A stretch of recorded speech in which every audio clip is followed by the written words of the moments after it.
очень рады, что вы сегодня с нами. Мы рады, что вас, как по-прежнему, так же много, как и в предыдущие сессии, несмотря. We're happy that there's a lot of you over here, and even though it's a warm Friday evening, it's a special day for us tonight because we are completing our great first and exciting educational project of LAKHTA View tonight. We hope that this time passed rapidly for you, both for you and us. The subject of today's meeting is the future. We leave our doors and windows open. We keep an open window for tomorrow. And we are here today to share with you, to appreciate you and our partners that helped us to facilitate everything, to make everything happen. Allow me to introduce the General Director of LAKHTA Center, Ms. Elena Ilukina, for a welcome introduction. Good evening. I'm very happy to welcome everybody in this amazing facility. More than likely, many of you are here have been here a few times. Olga just specified that this is our last meeting, and I felt it is a pity that it's the last one.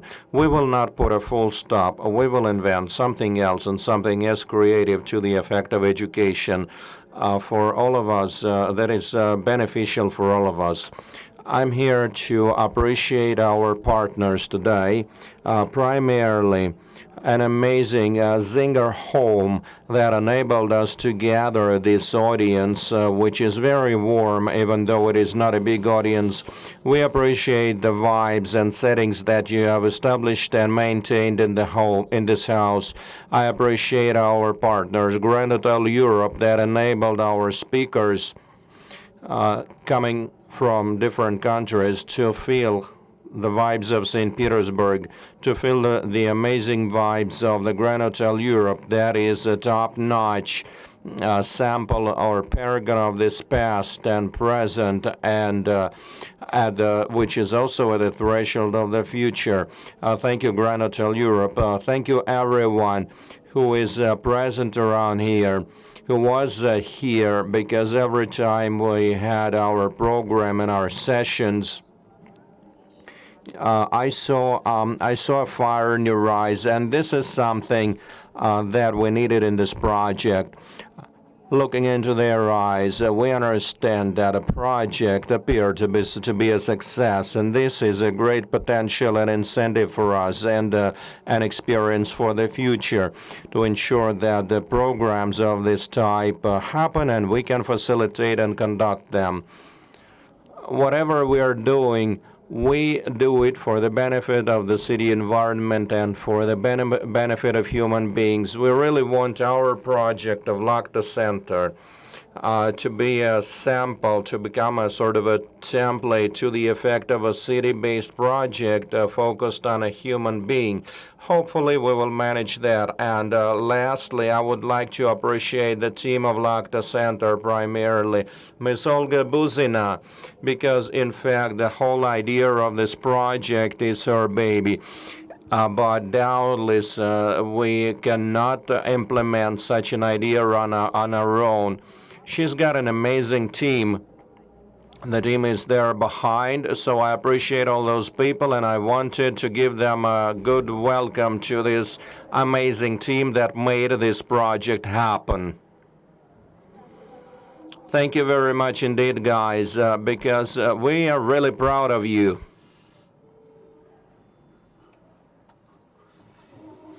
Thank you very much for such a welcome. Obviously, that's a great pleasure for us, but I also wanted to say that the partners that supported us are not our partners by accident. These are our accomplices. They also provided conceptual support because initially we said that our project is focused on partnership history with the best roofs, the best panoramic views of St. Petersburg, and because we have reached a certain height. So far, we can't invite you inside, but our partners supported us, and I invite Marketing Director of St. Petersburg Book Home, appreciating their welcome in that home that used to violate the altitude line of the Nevsky Prospect. But now this is an integral part of the cultural capital. Mr. Vyacheslav Dobrin, good afternoon. I'm very happy to welcome you all. Unfortunately, it's at the final session of our joint project. When we started collaborating about a year ago, when Olga called me and suggested this project, we were not aware about what we would expect and how it will happen and how exciting the lectures will be, who will visit the lectures. Now I can assure you that every session has a value beyond any limit. Even if we consider the very first session about architecture for each architect of our city and whether it is a young student or an experienced expert, they were able to listen to some experts that shared more than generalities. They shared about what the vision could give. Every speech had a very high value. It had a high concentration of important points for us. I really appreciate Olga and the entire team. That was excellent, and I sincerely hope it will be carried on, and I look into the future with confidence. Thank you.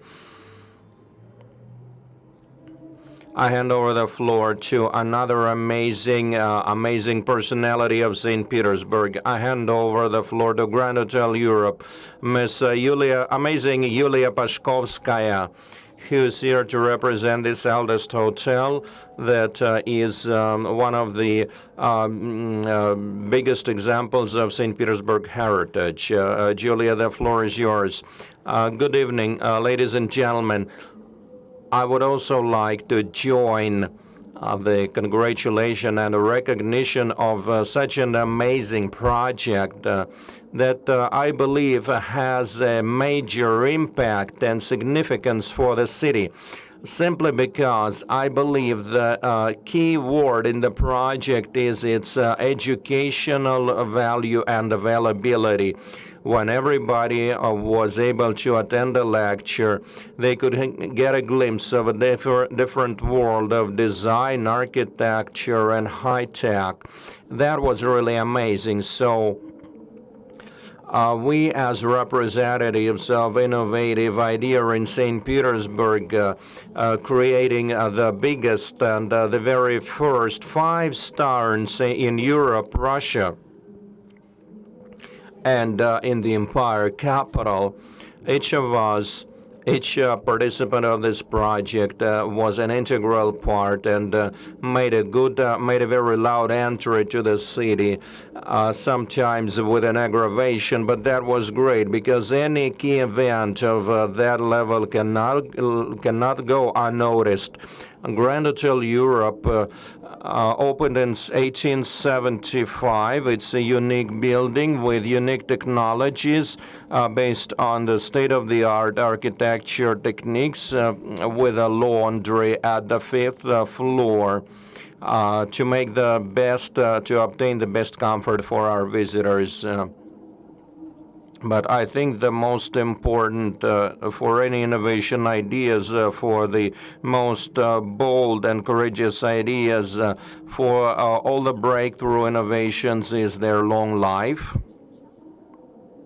Oftentimes, ultra-modern, ultra-contemporary trends seem funny and strange to us. So I would like to wish this amazing project to have at least the same life as Grand Hotel Europe had over 145 years. And many more years to come, so that with every other year it will be more and more contemporary and state-of-the-art and more significant and louder in the city. Thank you very much indeed.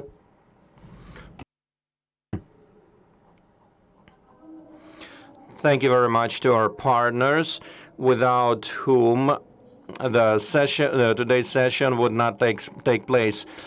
We will get back to the final session that is focused on the future, and I'm happy to introduce our speaker of today, who was long awaited and who was very important for us, because when we address the future, it seems that talking about this just in theory or by analysis of some data would not be quite correct, because oftentimes, because we are an innovation project, not in word but in activity also.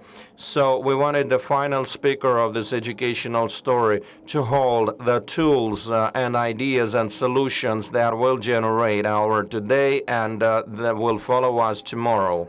So I would welcome the most well-known IT guy, a guy who started focusing on our future, Mr. David Young. Please welcome him.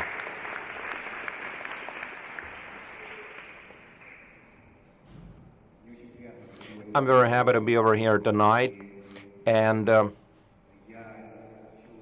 I'm here to. I was given a really.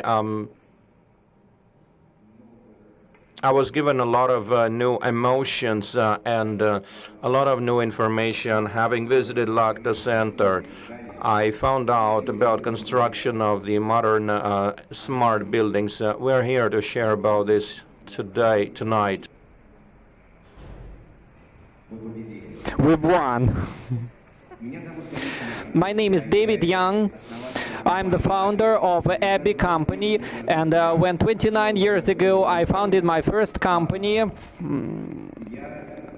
I didn't expect that my partners and I will work with new electricity. Today, LAKHTA has more than 1,000 employees in 11 countries, and we work with artificial intellect.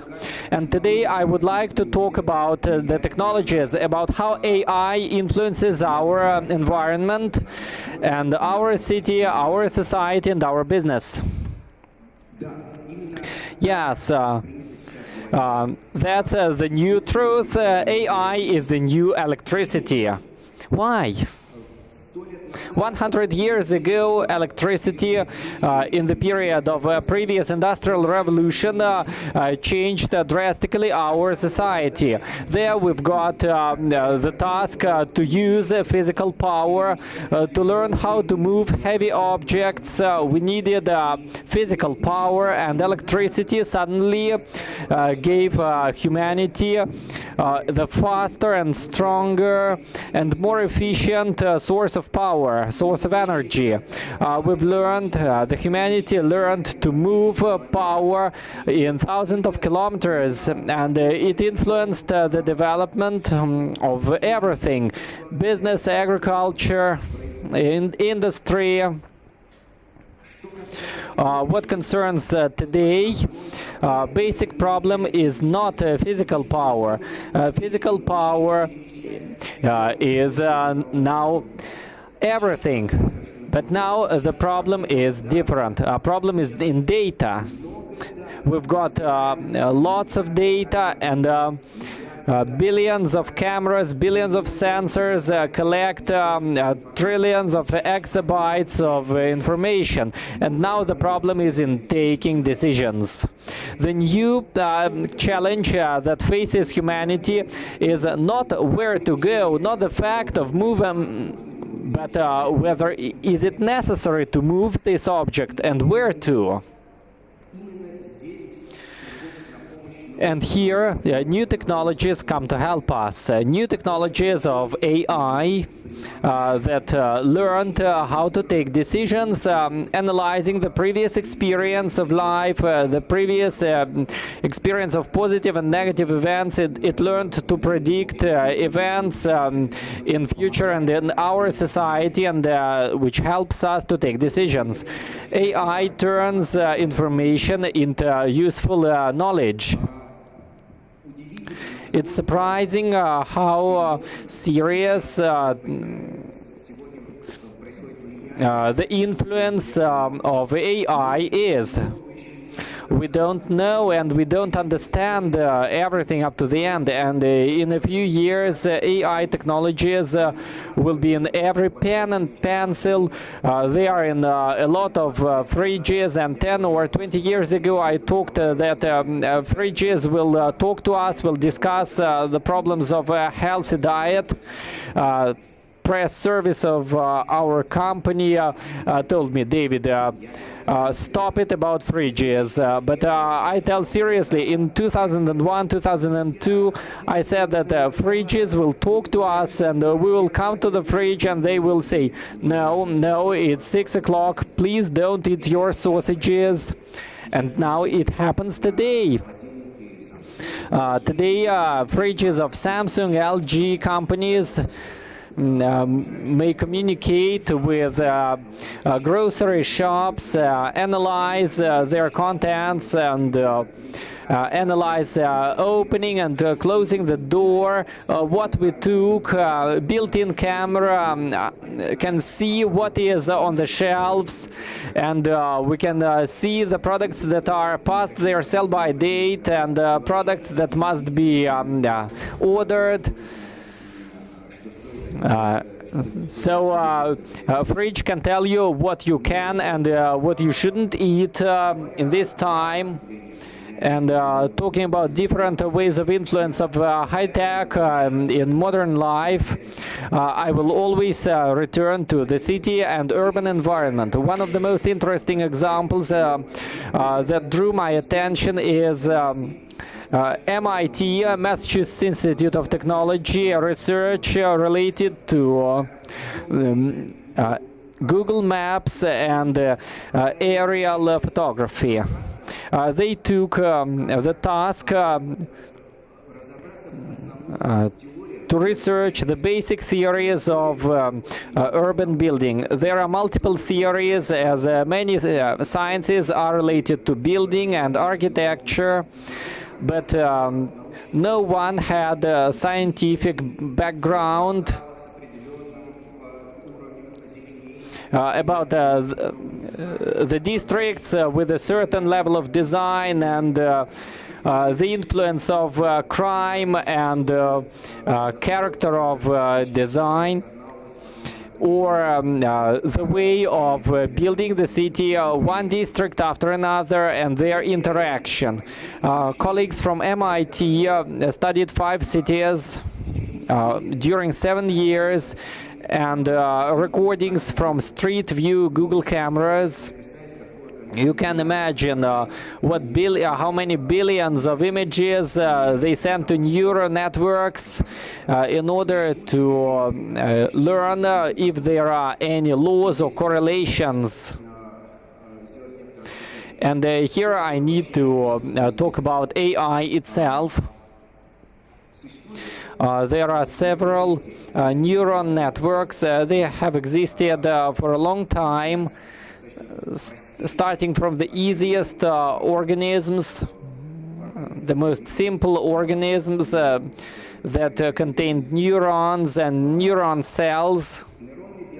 Biological neural networks evolved in a way to learn how to think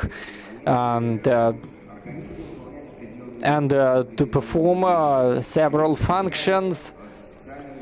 And they were backed up by several neuromédiators, and when cells, bacteria, or more complex creatures wanted something, then or received food, then endorphins or other hormones were released, and the cell felt happy, and so it understood what it could eat and what it shouldn't eat. Neural networks evolved until they got to the level of neuron networks that we can find in our bodies. These are really complicated, with 80 billion of neurons, 20 billion of which are in our brain, and all the rest are in the rest of our body, like spine. And so that was the biological evolution of neural networks. About 30 or 40 years ago appeared the first experience on artificial neural networks. First, it was not regarded as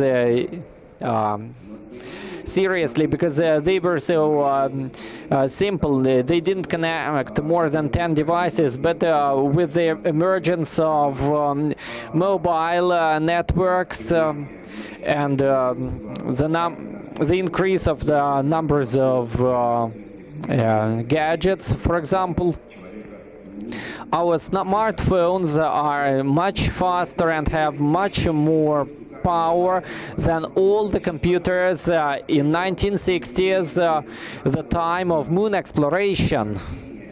And mobile phones and smart gadgets brought back to life the idea of neuron networks. And modern artificial neuron networks may contain hundreds of thousands or even millions of elements. And I will show this slide.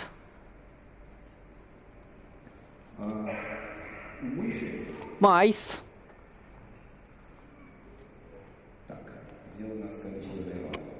Here is the number of neurons.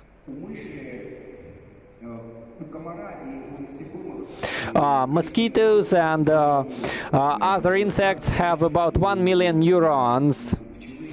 Bees have about 800,000. Cat has 250 million neurons, which is a much more complicated creature. Do you remember that a human being has about 80 billion neurons? That I can say by a word of number, how we are smarter than cats. But unfortunately, it ended up that dogs have more neurons than dogs, about 300,000. And I love cats more than dogs, but dogs are smarter. And so dog is smarter by its head, while cat is smarter by its body, and the competition between artificial neural networks and biological networks are just quite evident. Although artificial neural networks have not attained biological level, as mobile phones might contain about the complexity of about 1 million of neurons, that is roughly equivalent to a brain of a bee. So say our Siri is just a bee that learned to say the correct words. And everything develops really quickly. This diagram shows the tendency of development, and it is predicted that by 2045 or between 2035 and 2045 there will be laptop or desktop computers that contain neural networks that are comparable with performance of human brain, and this will be the milestone, because since then neural networks might create more complex neural networks better than humans can do, and in this case that is often called a technological singularity. The performance of electronics will increase by hundreds of times, and this might be a challenge to humanity. And if Moore's law will still be important, that in 2050s or 2060s there would be such computer systems that will exceed in their performance not only a separate human, but all the humanity itself. However, today such computers and physical devices that might carry such neural networks, just very few, and one of such computers is located in China. This is Tian-2 supercomputer in China that allows, by the number of petaflops, a bit exceeds human brain, but to be compared with, it occupies the area equal to several thousands of square meters and uses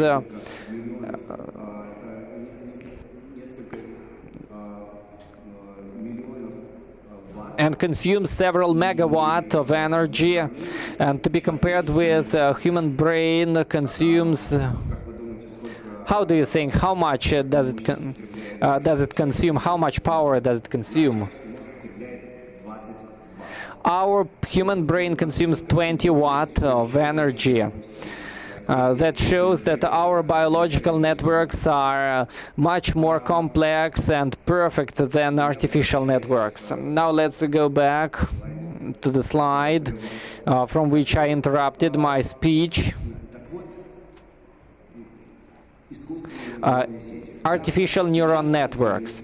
Yes, today, despite they are not still as powerful, even today they can be given tasks to process millions and billions of images, and in this functioning, students and teachers and professors of MIT studied the images of cities, more than 7 billion images, and they were able to give a prediction that several districts are rich and other districts are poor. They found correlations in the development of different districts, and they came to a conclusion that the speed of development of each district is not related to average salary of their inhabitants. That is surprising. There is much more correlation between intellect. The districts inhabited by more intellectual people develop much faster. Maybe today it is obvious, but today we've got a direct proof of this concept. And that's interesting how these districts changed. They took old pictures and new pictures, and the computer compared them. This way, today, technology can directly influence our taking of decisions and our development.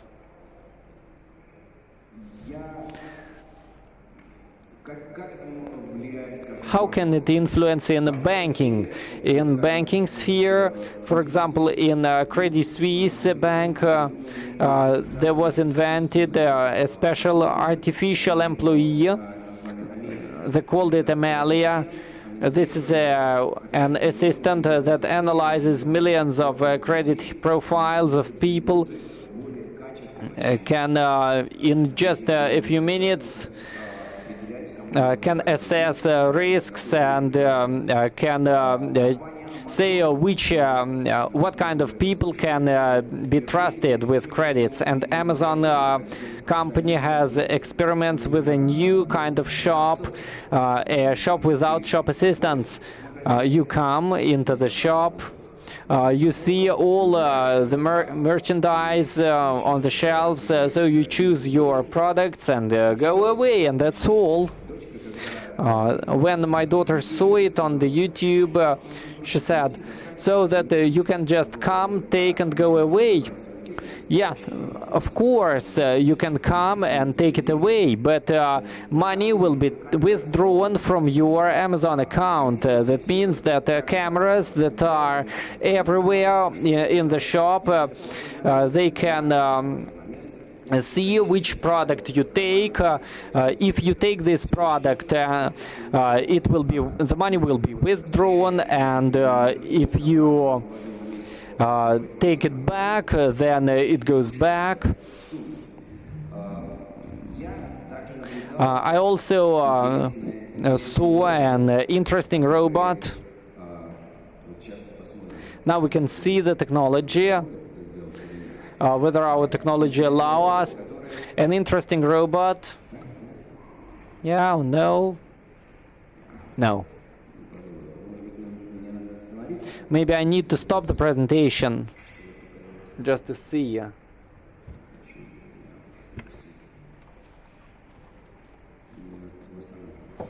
So need to stop at that point.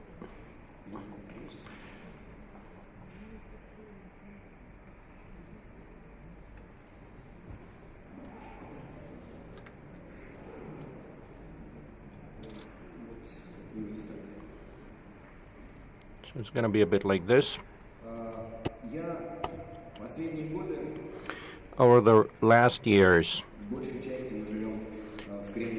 mostly we stay at Silicon Valley next to San Francisco. And the other day, I took my family out for a walk in Redwood City. That's a town not far from Palo Alto.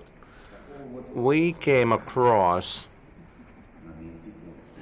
I should find the key, And that is an interesting thing to do.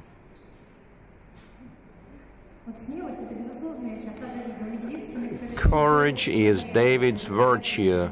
He's the only one who was bold enough to start his presentation on his own from the laptop.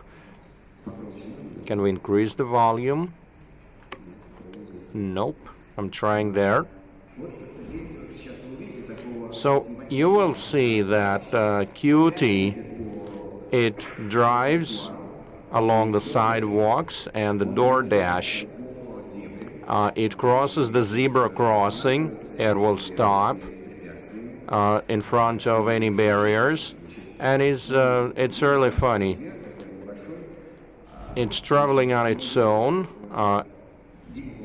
My friend, his name is Dima Volkov, he said when he came across it, he wanted to test it. He stood right in front of it, so the robot stopped. It's a delivery robot. It's a messenger. So they put the product in a shop, and the robot takes it to a designated address. So Dima stood in front of it, and the robot stood and decided to take a detour. So Dima stood in front of it once again. The third time, when Dima stood in front of the robot, it started blinking the lights, and it opened the cover, saying that it doesn't have anything in there. It was really funny. So for the time being, the city environment undergoes amazing changes. The new shops emerge, the new robots emerge, which basically deliver the products to our homes. And what if I start a report now? What if I carry on now? Will that window stay there? So, can we keep it on the top or not?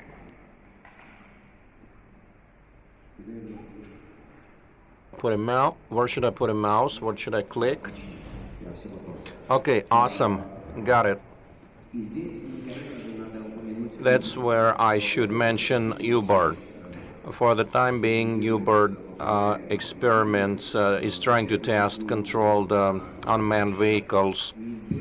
Everybody is aware about inevitable tragic stories, and the first people already died because of those tragic accidents, because of those accidents connected with unmanned vehicles. But what I should tell you, this is inevitable. Can you imagine how many people die in common accidents? For the time being, just single casualties, only single accidents where an unmanned vehicle having traveled 100 millions of miles ended up in a lethal accident. Each story is reported by media. Obviously, the engineers that develop those technologies face a huge pressure, but in spite of that, everybody understands that it is even now at the earliest stage of using those technologies of unmanned vehicles are much safer than vehicles manned by humans, and in some foreseeable future, you can remember what I said, there will be it will be prohibited for humans to control the vehicles. Our grandchildren and our children would be amazed at this history of driving the vehicles. There would be special tracks or simulators to control to drive the vehicles. It would be more like more an extreme sports. On top of those unmanned vehicles, there are even now the actual tests of flying cabs are well underway, and this is where I wanted to show you another video. Some of you probably saw the video, but some of you have not.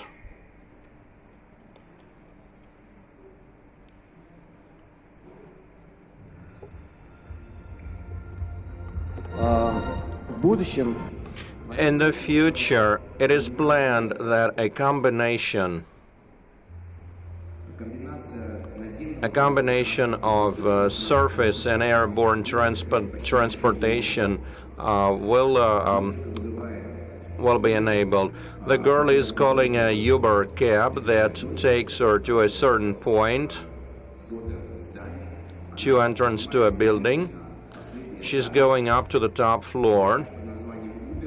That's called the U-Bird, and she's there on the roof space. She enters. She displays an e-ticket and enters an unmanned a UAV taxi that takes her to a roof of another building that could be within 100 or 200 miles away. After that, she continues going on using a surface transport. The given video is a computer simulation, but the picture from which I started is a picture of very real, of an actual flying cab that is being tested now. It is also exciting that no, I should stop at that point. It is also exciting that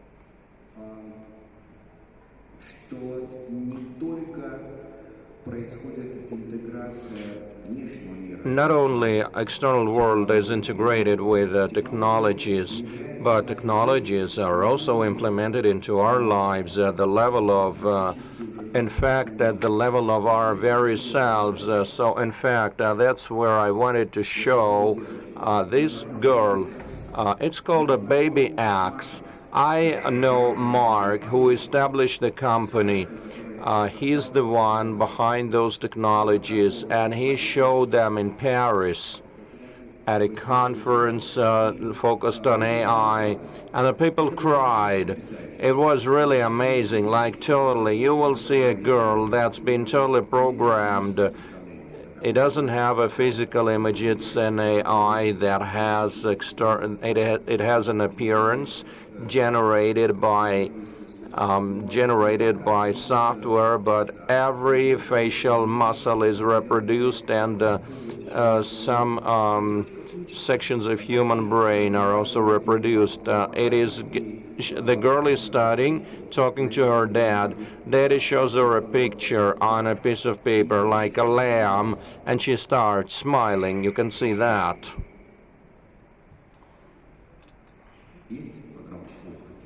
Can we have a sound? можно сделать звук?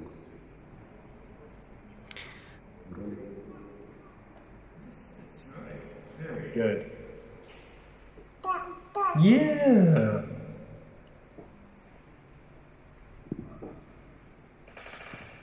Она сейчас смотрит на She's watching a camera now.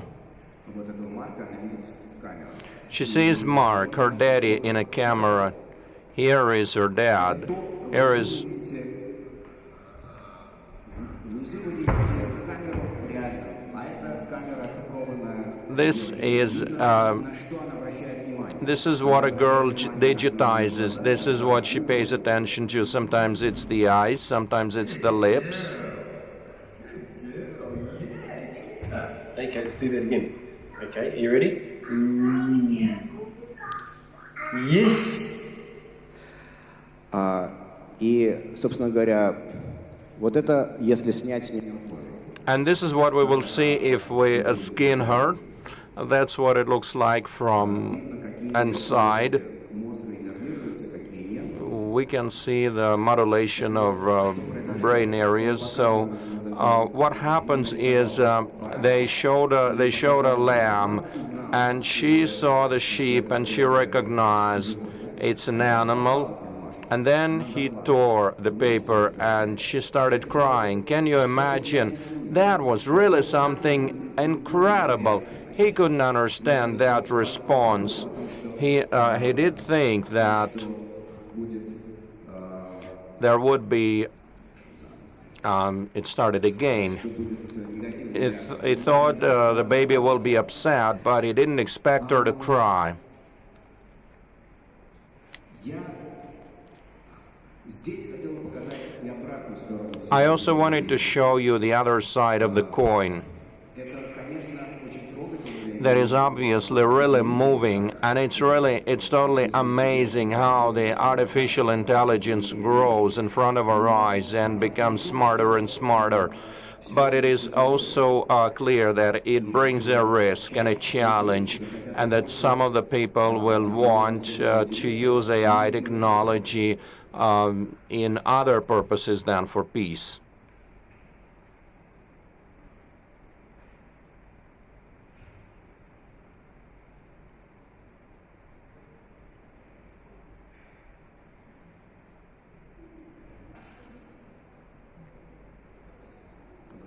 Bad guys from the good. It's a big deal. But we have something much bigger.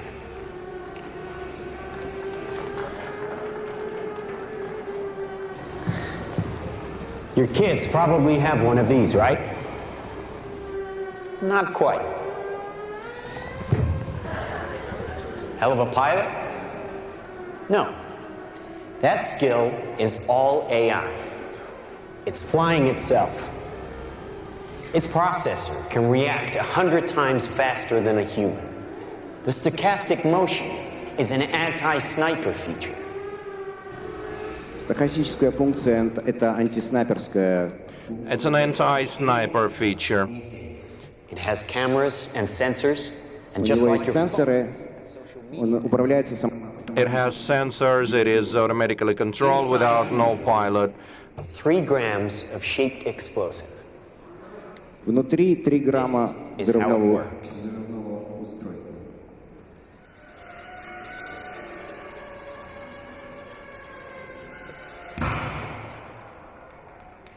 Did you see that? That little bang is enough to penetrate the skull and destroy the contents.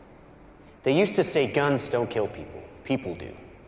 Well, people don't. They get emotional, disobey orders, aim high. Let's watch the weapons make the decisions. Давайте посмотрим, как оружие принимает решения. Bad guys. Now that is an airstrike of surgical precision. It's one of a range of products. Trained as a team, they can penetrate buildings, cars, trains. Обученные действовать командами, Those devices can penetrate cars and buildings, and they can act as a team. Why? Because we are thinking big. Watch. A $25 million order now buys this. Enough to kill half a city. The bad half. Nuclear is obsolete. Take out your entire enemy, virtually risk-free. Just characterize him, release the swarm, and rest easy. These are available today. We have a distribution network taking orders from military, law enforcement, and specialist clients. It shows the results of integrating and miniaturizing technologies that we already have. Дальше в этом From now on, the video shows how those units can act automatically, where you could enter sex, age, hobbies, comments in the Facebook. The system will use geoposition, and it can detect the bloggers or people who support certain viewpoints, and it could destroy those people absolutely with an absolute precision. Fortunately, появляются некоторые конструкции, it's a structure существующие сегодня, that's not existent today, и это некая зарисовка того, как это and that's a drawing of what it could be like. MAV. They are called MAV, micro air vehicles. Таких устройств происходит. There are attempts to develop such vehicles. It is already known, and those MAVs are charged automatically from vibrating wires or cables. They can be charged by sun, they can be charged by any vibrating devices or hardware. They can also get recharged from any other power sources. They can cross borders at extra low altitudes without being detected by any radars or any detection devices. They can enter cities, and they can travel inside buildings and accomplish their missions. Generally speaking, AI, because of its potential power, AI would naturally attract the attention or excite the interest of any power-related bodies, and the governments should make agreements and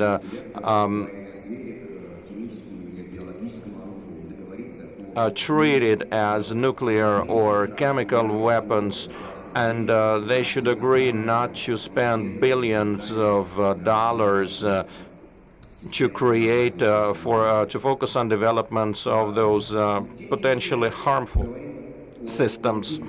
Nonetheless, we will address the brighter side of the issue. The progress cannot be stopped.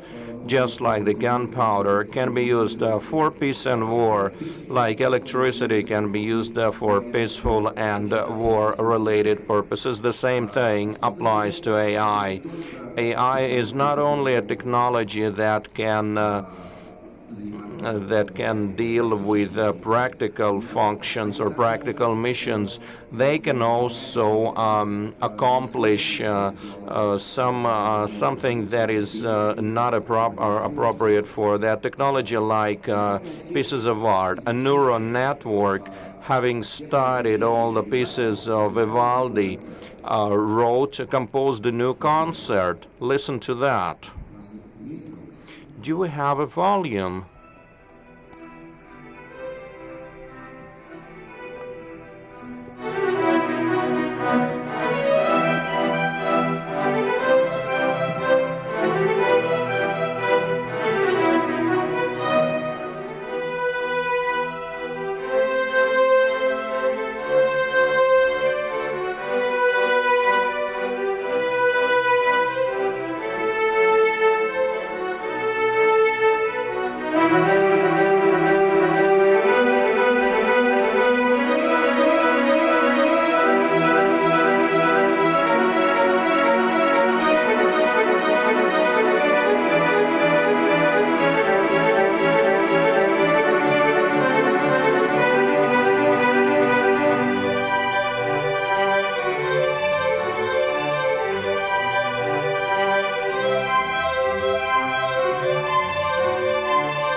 Это полноценный концерт. That is an integral concert.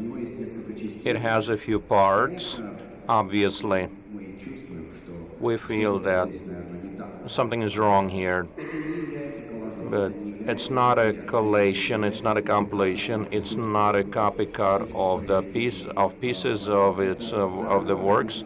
It's a piece written anew, totally from the scratch by artificial neural network. the future for such technologies is like totally amazing.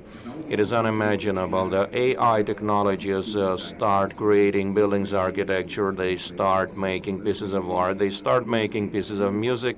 And one of the colleagues that was a professor of the Max Planck Institute is Mr. Ivan Yemshikov, is one of our researchers of ABI. He's into, in particular, he's into something that you possibly heard of.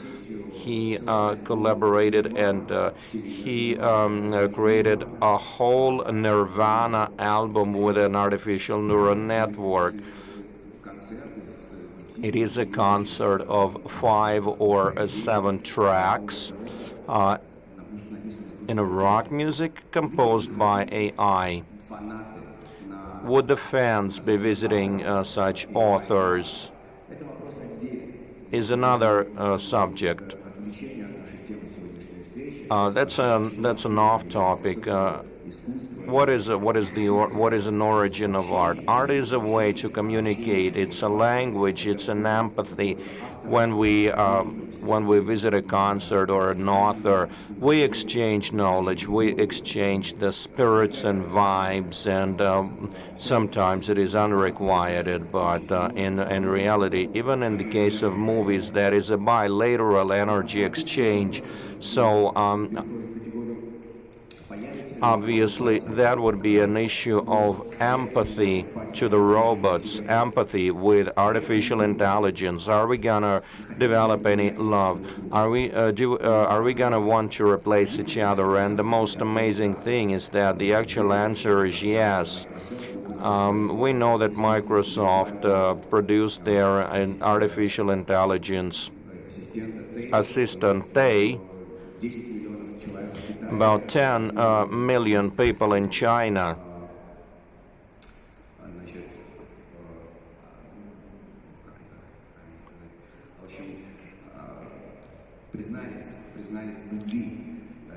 Admitted they were in love with that girl, Tay, and that was unique. People fall in love due to their genetics. They can fall in love with cats and dogs and AI. A separate industry is connected with sex. The number of sexual contacts with non-biological partners would excess the number of contacts with bio partners in some future. It is believed to take place in about next 10 years, and it will be of better quality. But then there is an issue of sexual harassment. Can a sex robot say no? Or can they claim for sexual violence? A lot of questions occur due to emergence of technologies of AI. But nevertheless, I would like to complete the story that it's inevitable, it's a new electricity, it is something, whether we want it or not, the world is going on, and in the near future, we are going to see a very exciting future. Thank you very much indeed.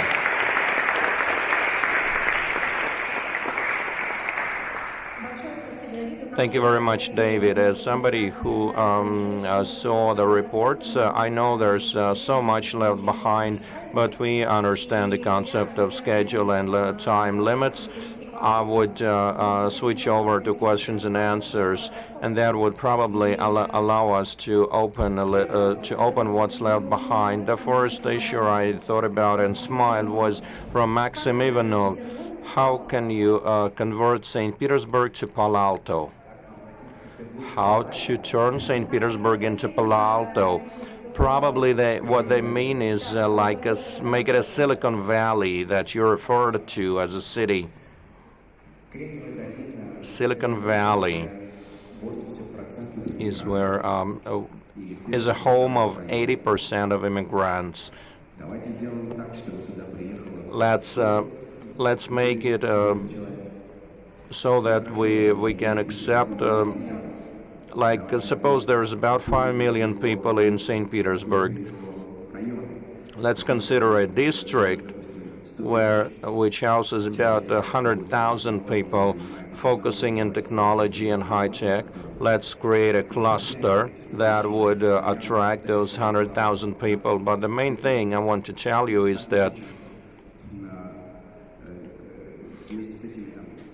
along with this 100 or 200,000 that we will attract from Russia, we should learn to attract 800 more thousand people from Europe, USA, China, Iran, and African countries. So when we create such a fusion, then we'll have Silicon Valley. Thank you very much for such an answer. It was quite recently that we organized a session, and our guest, Dmitry Vladov, that's into art and science, told us approximately the same thing, that as soon as we start creating these basis knowledge systems to attract the best minds and to facilitate the best ideas development, at that very moment those clusters will start developing on their own. And I believe that we have a chance as a LAKHTA center. The next question is very simple. I came across that question in a few notes. Aren't you afraid of living and expecting the future? You can assume more than a simple person. Are you intimidated by that future? No, no intimidation. I'm very excited. I hope as soon as possible I will buy that the Spot Mini of the Ghost and Dynamics dog.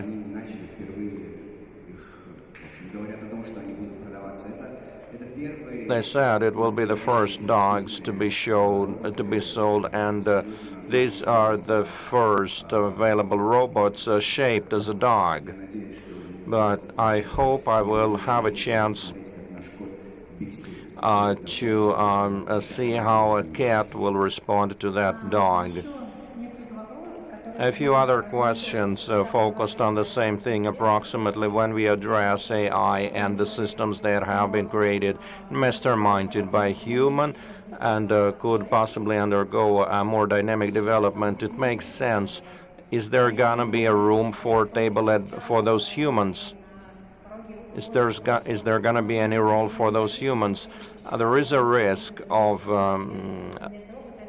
different professions and many people moving out, would there still be a room at a table for these humans, or would the developments open new horizons and those workplaces will be replenished? Let's remember once again what happened during the previous industrial revolutions. A 7 days week turned into 6 days week, and 6 days week turned into 5 days week. It was then that people used to say that with manufacturers and automatic equipment, everybody will be left outside, and people will lose their workplaces, and they'll become beggars. But in reality, in the more developed countries, people started focusing more on their families and their hobbies, their art. The same will happen here. I believe that as soon as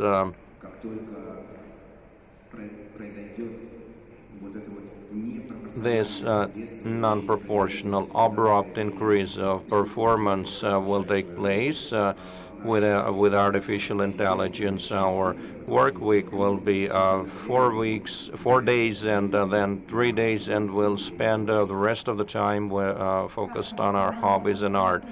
So by the end of this answer, we will focus on creating an art. Is happiness digitized? So is there such a concept as what makes a human a human? Of course, it is digitized. It's called a function of loss, or target function. Any neural network, any artificial intelligent system has a goal to follow. Some of the models call it a loss function. So the goal of a self-training neuron system is to rate or to maximize or to minimize a certain function. The humans also have this function. It is connected with our happiness hormones, the adrenaline, the dopamine, the oxytocin, and so on. So whatever we do now, whatever we do in our lives, whatever we are living for, whatever we are watching the movies for, whatever we love, jump with a parachute and study for, at the very end, this is a micro splashes by those neuromediators. Even if we learn something for 5 years continuously, even that is risen by neuromediators because it is that moment that we face challenges, and in reality that's where our power explodes. When we speak in front of the audience and we get applause, this is what we are doing it for. So it is true, the happiness function is digitized both in biology and in biological and artificial neuron networks. One more question to the same effect. If the happiness is digitized, then Yegor Denisovich is asking, if there is a child that acts as a real child, then probably there will be an adult, and would this adult be able to manipulate or to lie? In fact, this is what happened to one of these attempts in Microsoft. One of them became a racist after a day of talking to the people. It started making statements against African Americans and against Jewish people. That was stopped. It's a well-known story. You can read about that. Microsoft was really sorry, and they said, we did not program the system like that. It listened to people and it learned. And in fact, they found out the system just adjusted. If it came across a racist, to reach that target function of empathy, it supported the racist ideas. And for those who didn't share those ideas, it was quite tolerant. But generally, they believed it was unethical, it was turned off, and they excused. They apologized for that. It depends on how it is built. If it is built one way, it can lie. If it's built another way, if it's designed another way, it will not.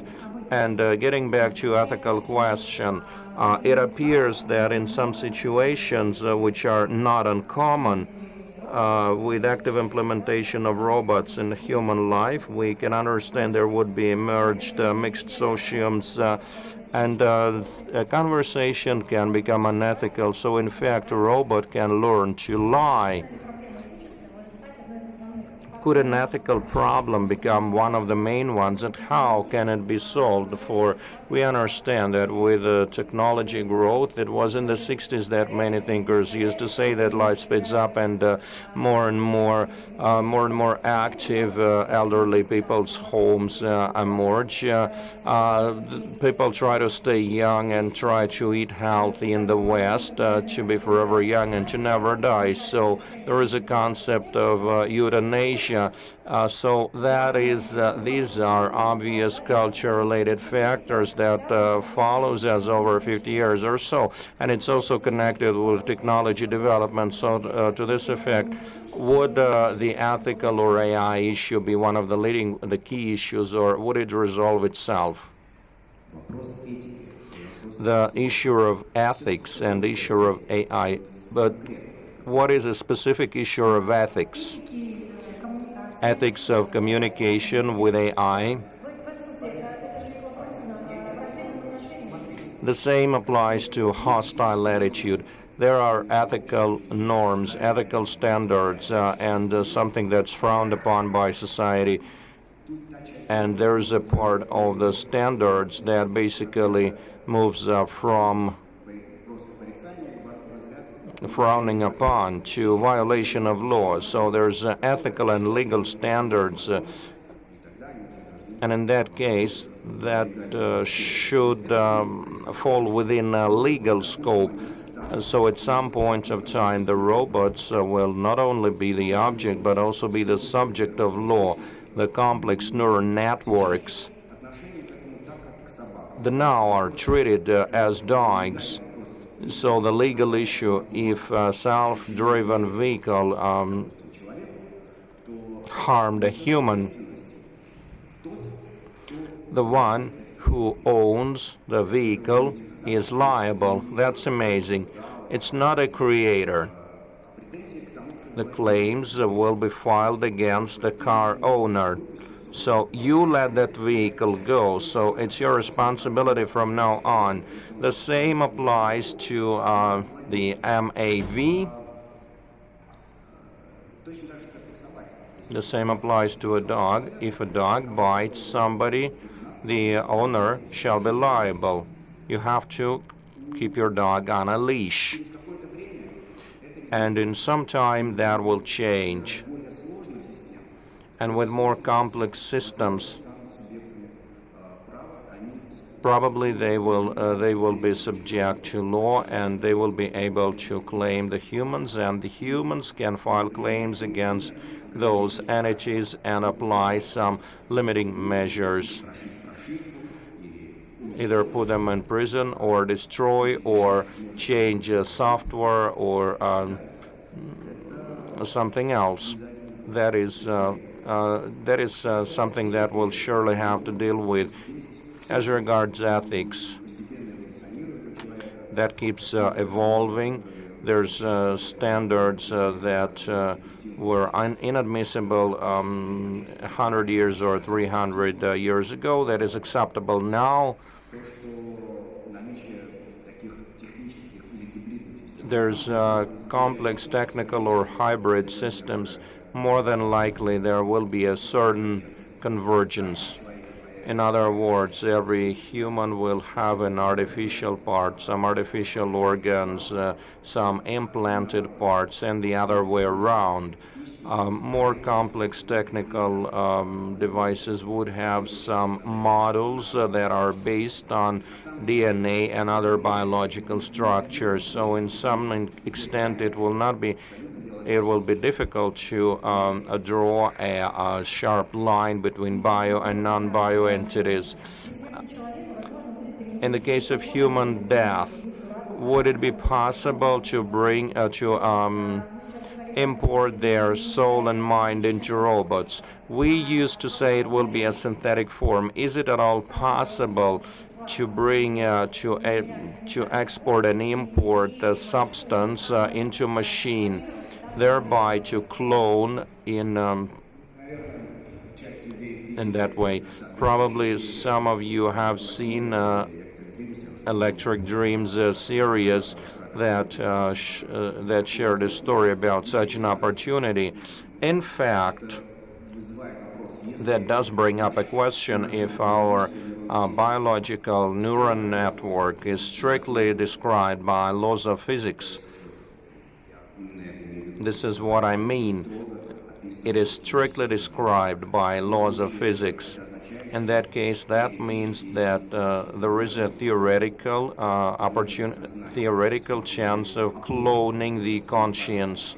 So in other words, you could make a pillar of memory and conscience and then perhaps download it into a body. There's different viewpoints to that effect. I believe that more than likely it is yes than no. It's not gonna take place soon because the challenge of our neural networks is getting ever more and more complex, and we find out that even the axons,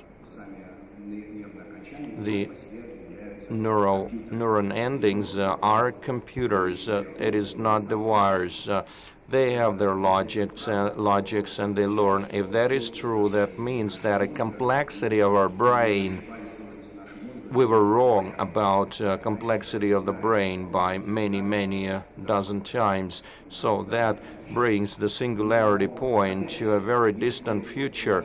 But again, if we assume that nothing a part of there is nothing in our brain a part of laws of physics, then in theory it could be cloned in some distant future. The relevance, whether it's needed, and what will happen because of that, whether we will have a term of such an informational immortality or not, I believe this is a question that will rest with humanity. And there's a whole block of questions that I will integrate about fantasy, imagination, and creativity. This is something that humans are known for. Oftentimes it is thought that this is something that AI cannot master. For we usually say humans should have their pillar, something to rest on, and they should find rescue in art, imagination. So the question is, can a generation of initial fantasies with human minds become a property of AI? And to that effect, it's an original question. Tell us about the best movie, about your best movie about AI that are being born in your mind. The ideas are born quite quickly. Concerning the fantasy and inside the dreams, all those effects are visible in complex, deep neural networks, and we could look into quite a bunch of pictures about that were basically created or recreated the subconsciousness, like design of a self-training neural networks in variational code encoders architecture. There's a few strata of initial strata that code a signal into a latent space that is like romanticists and ethos scientists call it as the universe of all the minds. So it sends an input to this universe and decodes from the universe into our actual world, and it compares the X and cross text. I think Plato did the same thing. Nothing changes. So in the course of this cycle, the system trains to know the world model. If you apply not a random signal, but a signal with a logic behind it, sooner or later the neural network will be able to learn the model. It will start predicting its behavior. It can learn Japanese like we trained the system to understand Japanese, French, German, Russian, and so on without knowing the language. So in the course of this transition of signal from level to level, if you try to visualize what happens in that universe, we come up with something very exciting. In one universe, if it analyzes a picture, there could be all the soft items. In another cross-section, it could house all the live bodies. In the fourth, it could house any bodies with water. It is amazing how the neural network starts imagining its opinion about the world and generating the vision. It's like an alien that starts learning this world at a glance. So this is very close to what we can think of dreams. It is an internal subconsciousness area that has dominating areas and some strong, powerful images. So no matter how amazing it is, the question was about what is a film scenario I think about for AI. I believe it is a metaphor. I believe it's a metaphor of the most courageous fantasy of what's inside, what's ahead of us in the future. You know, being inside of that vortex, we all witness. Ты понимаешь, что каждый день появляется что-то You understand that every time something new emerges, И and мне кажется, нашим просто нам нужно наблюдать. I believe we just need to watch that. We need to remain open to technologies. It's a really interesting idea about a movie. I can share about idea that we thought that applied to an opera rather than movies. We're thinking if we could make a musical visual piece, an opera by AI or written by a human and AI, more exactly. Like two pianos on stage with two piano players playing a certain melody from iPad screen, and they would those two pianos would challenge each other, and the spectator would know that some of it is composed by AI, and they will think about what's played by human and AI, and there would be exchange of topics and melodies. So in the end, they wouldn't be able to tell who played, and they find out that it was not simply two musical topics fighting with each other. In fact, it's a struggle in understanding the concept of limit of the human ego. It's a struggle where our biological margin lies. We used to believe that our biological border ends at the skin cells, but with Facebook and with an understanding of us becoming digitized people, our empathy and our connection takes place over billions or millions, over thousands of miles, over tens of thousands miles across the globe. We communicate, we get an answer, and we have experience. So these are the limits now. Now, the bodily limits, the body cells limit is not actually the border. This,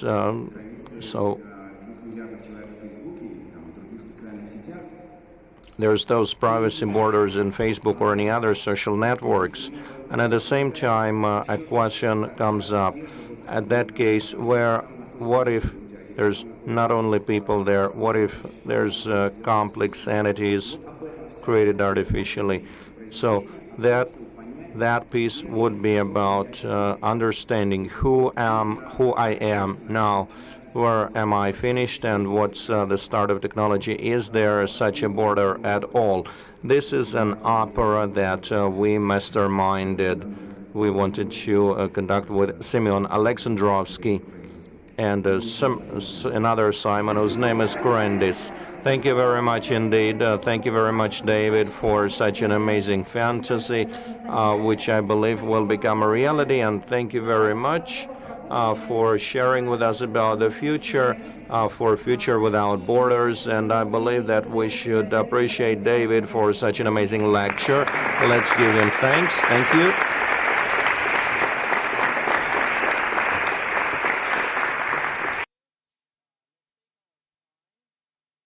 And now get ready to watch the show that will let us see the future, find our dream, our energy, our fuel.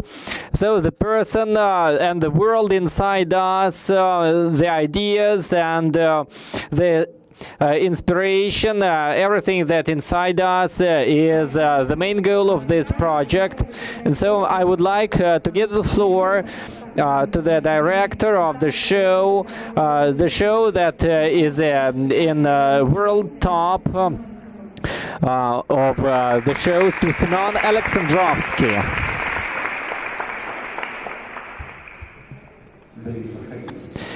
David, come here, take your seat, please. Good evening. Tonight we'll stage the show, and I will say that the show and the theater, this territory of art, I love repeating the quotation, there is no art, there are only anthropological practices of knowledge of world, and for us theater and art is almost a scientific instrument to talk and to understand something about today's world. And the text of this show is 5 years old, and it is based on interview of David Yan by Evgeny Kazachkov in 2012. And this show and this text took us to future, because as the center of a show there is a character, and modern theater came across the problem of finding a modern character, a positive hero. And so first appeared a cycle of shows that this is the art, and we want to know their philosophy and the thinking of people of art, those who create. And later the series of shows wanted to continue, and so this is the topic of people who create technology. It was 2013, and this text appeared. It was based on the interview, and this text appeared before the well-famed films about Steve Jobs and social network about Facebook, and of course in the show that allows us in 1 hour to have such a profound knowledge of contemporary world and ourselves and our place in this world. Of course, it is not for creating a kind of entertainment. It is something to create a field for research, for getting to know. And this is a non-traditional requirement. Please turn on your mobile phones. The show takes 1 hour and 15 minutes. Thank you.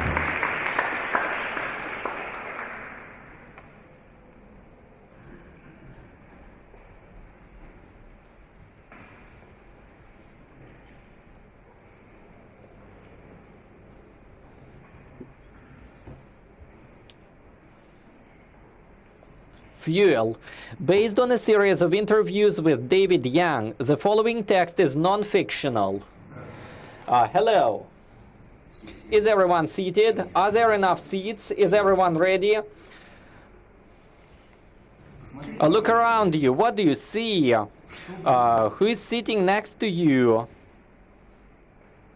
Who is in front of you? Who is behind? Where's the door?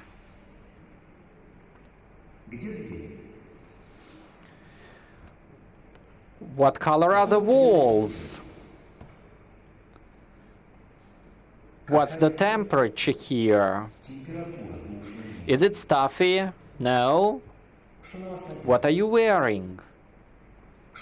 What are you hearing apart from my voice? What are you sitting on? What do you feel? What are your senses telling you? Try to burn this all into your memory. Capture this moment, because it too will pass forever. You will only be able to remember it if you capture it well. That's it. It's gone. Disappeared. Now there is something else. That moment will never exist again, ever. This one is gone now, too. It won't ever exist again, either. And we didn't even bother to concentrate on it. When you were children, did you ever play this game of freeze frames?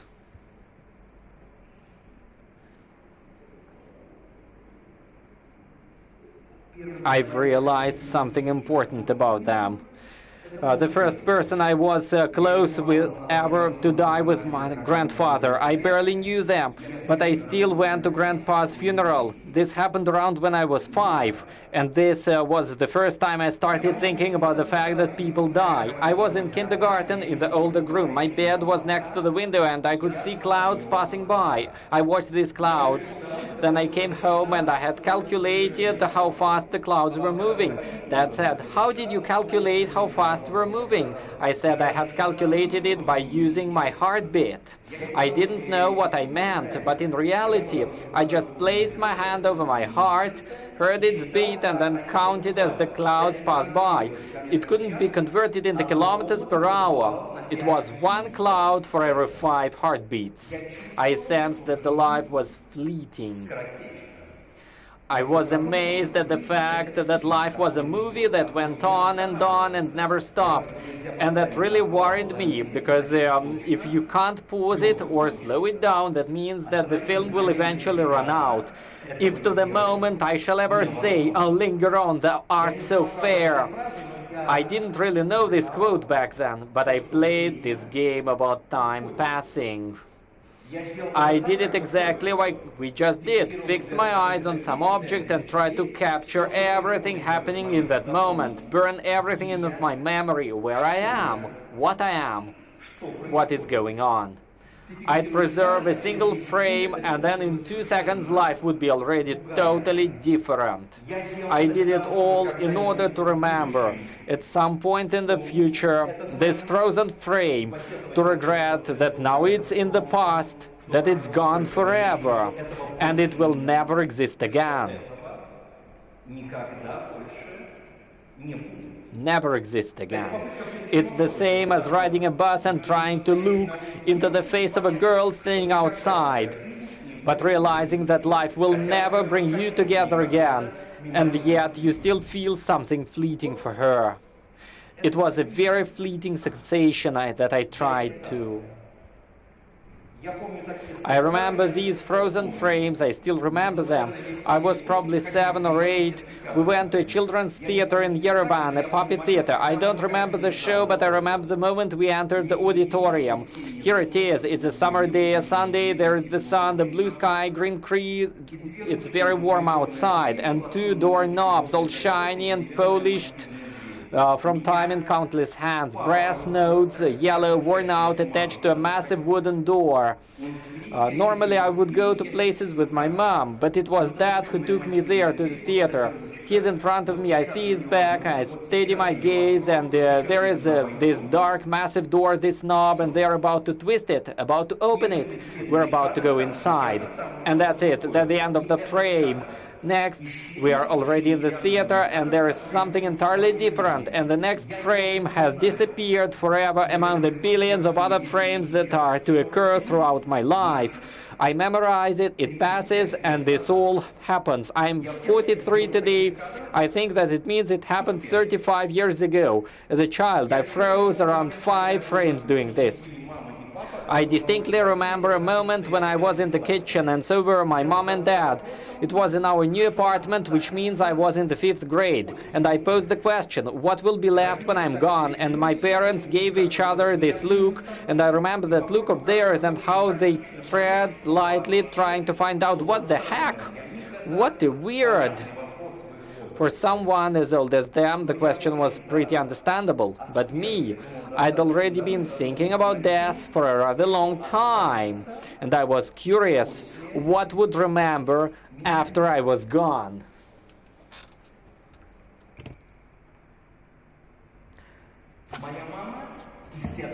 My mom came from a theater family. My mom was my ideal. She was beautiful, smart, with long black hair, slender. Probably because of her, I like slender and intelligent women. It was my mom who discovered the world of art for me. My grandfather was a director of a theater, and he founded a theater in Armenia. My uncle is a professional actor. My brother became an artist. But my teacher was my father. I have this image of my father's back, a working desk with a lamp on it, listings, ECM pictures. He's a theoretical physicist and works day and night. He used to read books with me, the children's big encyclopedia, the one with pictures in 2 volumes, the one about this big about how paper is made, how candy is cooked, how car works, how a helicopter can fly. My father spoke with very little to me. He taught me rather with the very effect of his experience how he left for work in the morning and came back from work in the evening just to keep on working. I saw his back. Now I knew that he was a physicist with a capital P. And the physicists are the magicians. They are suddenly understand the essence of things and force new things to live differently thanks to the laws that they discover. I probably perceived this intuitively back then, but as a child, I took my father as a magician. It was his back, the image of his back. My senior brother Arthur was also a teacher of mine, and he left home when I was still young to study at the Moscow Printing Act School, and he told me about a Western happening where people would take the bus to the countryside, fill up giant colored balloons with helium, then place a huge piece of transparent plastic film over them, and on cue everybody would let them go. So, generally speaking, that is the film. That's the sky that they saw, and so the sky, and then again in another way. That all impressed me. I wanted to do something similar. It was my genetic trend. It was just this urge. I don't know. Maybe it was something on a genetic level, like had my father been an artist, an actor, or someone else, maybe I think I probably would become. At some point, I wrote this letter to my classmate Marina and her friend Bella.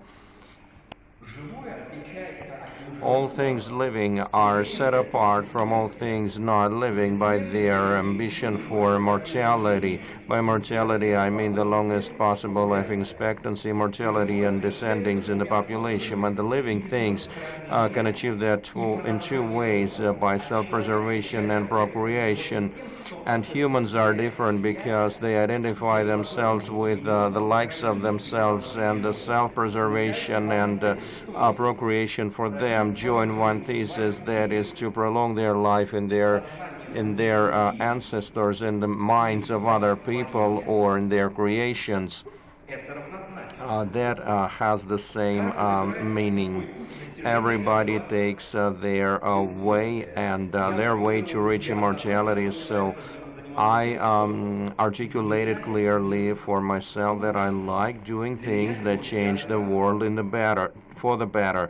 For me, that was related to physics.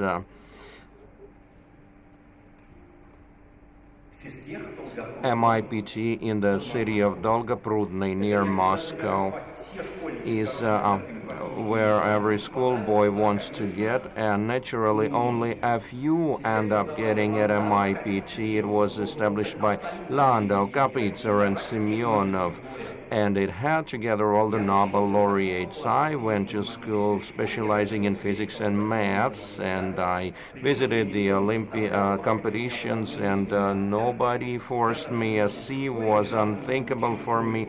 I never got a C in my school, and then came the admission exams. I've been to tons of academic competitions. I knew my abilities, and then I get a B in maths once the results are announced. I can't believe my eyes. I eventually find that they are picky. They found a fault in a proof of one problem, but then I say, okay, now at the oral exam I will get an A.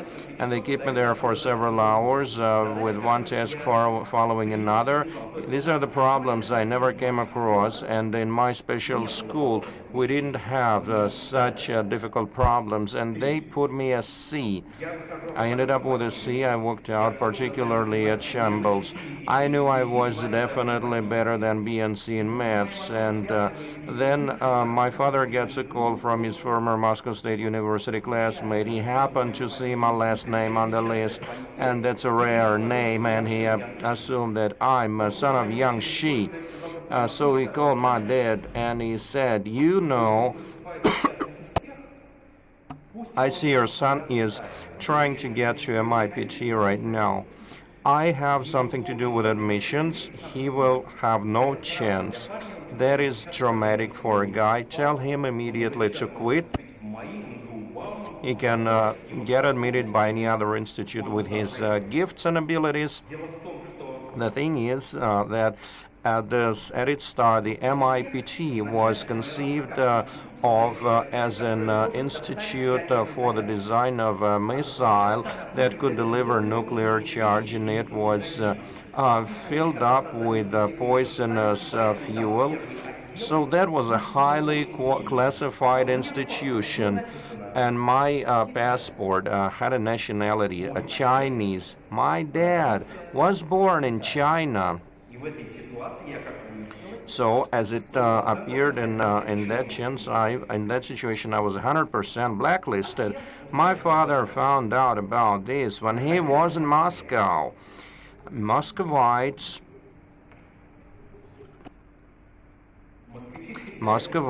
always walk too fast, don't they? Even on a pedestrian street on Sunday. That is where the only thing off here is that they had to walk down the street slower than normal. There isn't any difference between them, but all the commercial activity has just stopped at a full stop. People knew right away that something was up.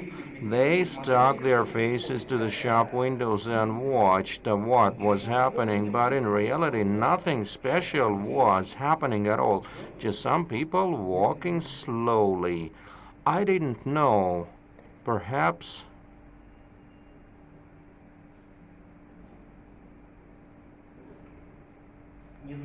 I didn't know. Perhaps my father wasn't walking quite that slowly.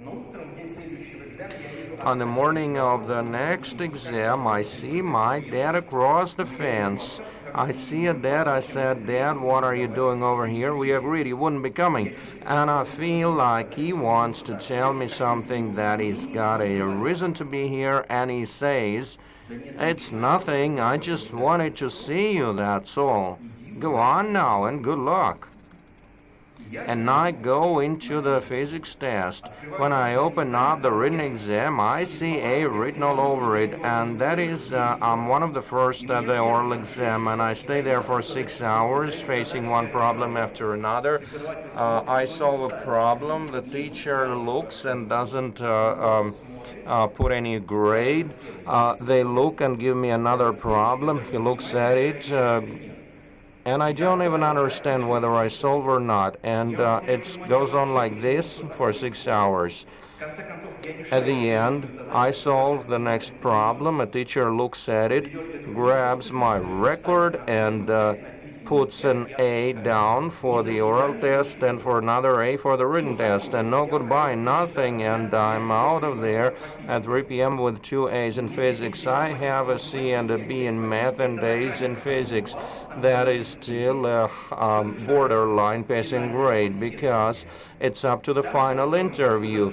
It's all arranged so that even an applicant with very high grades can still be rejected. Then things start to look a little like a detective novel. This time my father gets a call from Provost Mr. Skorovarov. Are you Young's father?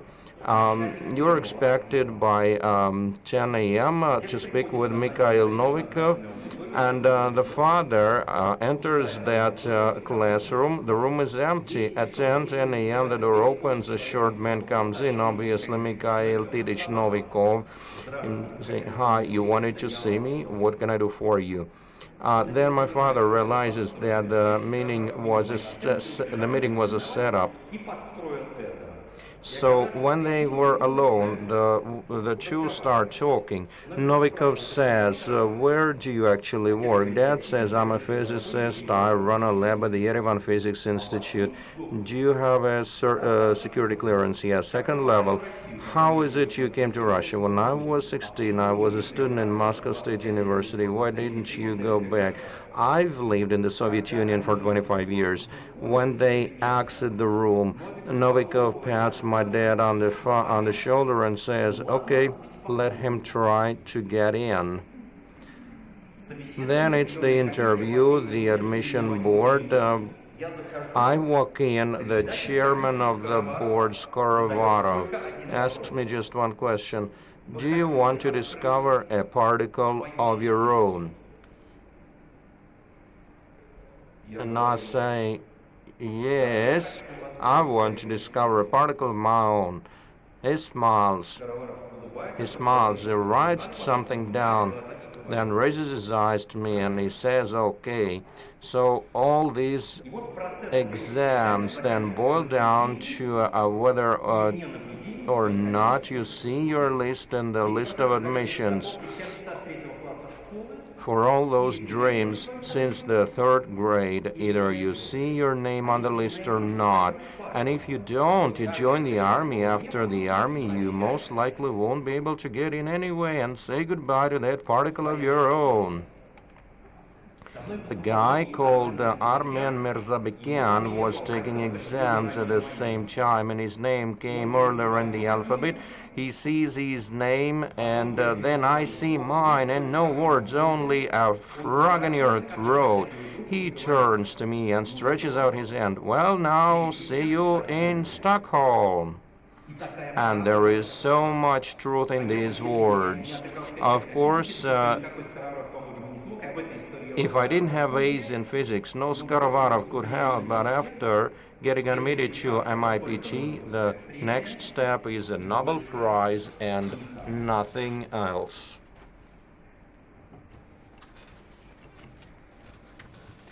Mediocrity. So right after the entrance exams, we walk over to the dorms and we run into some fourth-year students smoking and drinking tea. Those packs with an elephant on them, an old Soviet brand, and we're like, "Guys, we got in," and we think they're going to be happy for us. But they just give us this look, and Sergei Sorokin, this really tall guy in his last year, says, "Guys, getting into MIPT is the easiest thing you'll do here in the next 6 years." And we just can't seem to understand how that's possible. I mean, it's over, we have our students' IDs. But then, of course, things start kicking into gear. Starting week 2, we realized what we've signed up for and how it all works. You've been tossed into the fray like a kitten into the whitewater rapids. You feel totally helpless and you try to somehow save yourself. To swim, it's a meat grinder specially designed to be inescapable. If you don't apply yourself during the semester, you're expelled before midterms even start. But one of the most shocking moments was when for the first time I got a C in one of my favorite subjects, in analytical geometry. I remember how devastating it was. I don't remember if I cried or not, but I had this feeling I was just falling to pieces, like it took the wind from my sails. When you're suddenly... Starting in the first grade, I took tennis lessons for 7 years. My coach was Alexander Akopian. We called him Comrade Sasha. He was our idol, our leader, our big brother. The harsh way he coached us taught me a lot, things like how to have the right attitude about what you're doing. He coached us like it didn't matter who we'd be in the future, but right now, over the next 2 hours, we were playing tennis, and we had to be the best at it. He was known to kick kids out of practice who didn't want to work. He'd say, "You have to want this yourself." He chased us around ruthlessly. The worst punishment was running to the gate arm, with the scorching sun of the Armenian mountains beating down along a narrow path, a steep cliff to the left, bulrushes to the right, dry grass with snakes hiding nowhere to escape, and he's catching up from behind. He was merciless about laziness and weakness. He would literally crawl out of after practice, and he kept repeating, "It doesn't matter what you do, just that you do it better than everyone else." So earlier in high school you might have been one of the leaders, but here at MIPT all of a sudden you discover you are no better than mediocre. Practically half your classmates might be better than you. They just aren't better, they are stronger. They are seriously. You can see it in how easily they get everything. These types of intense burdens, psychologically and physically, are hatchets.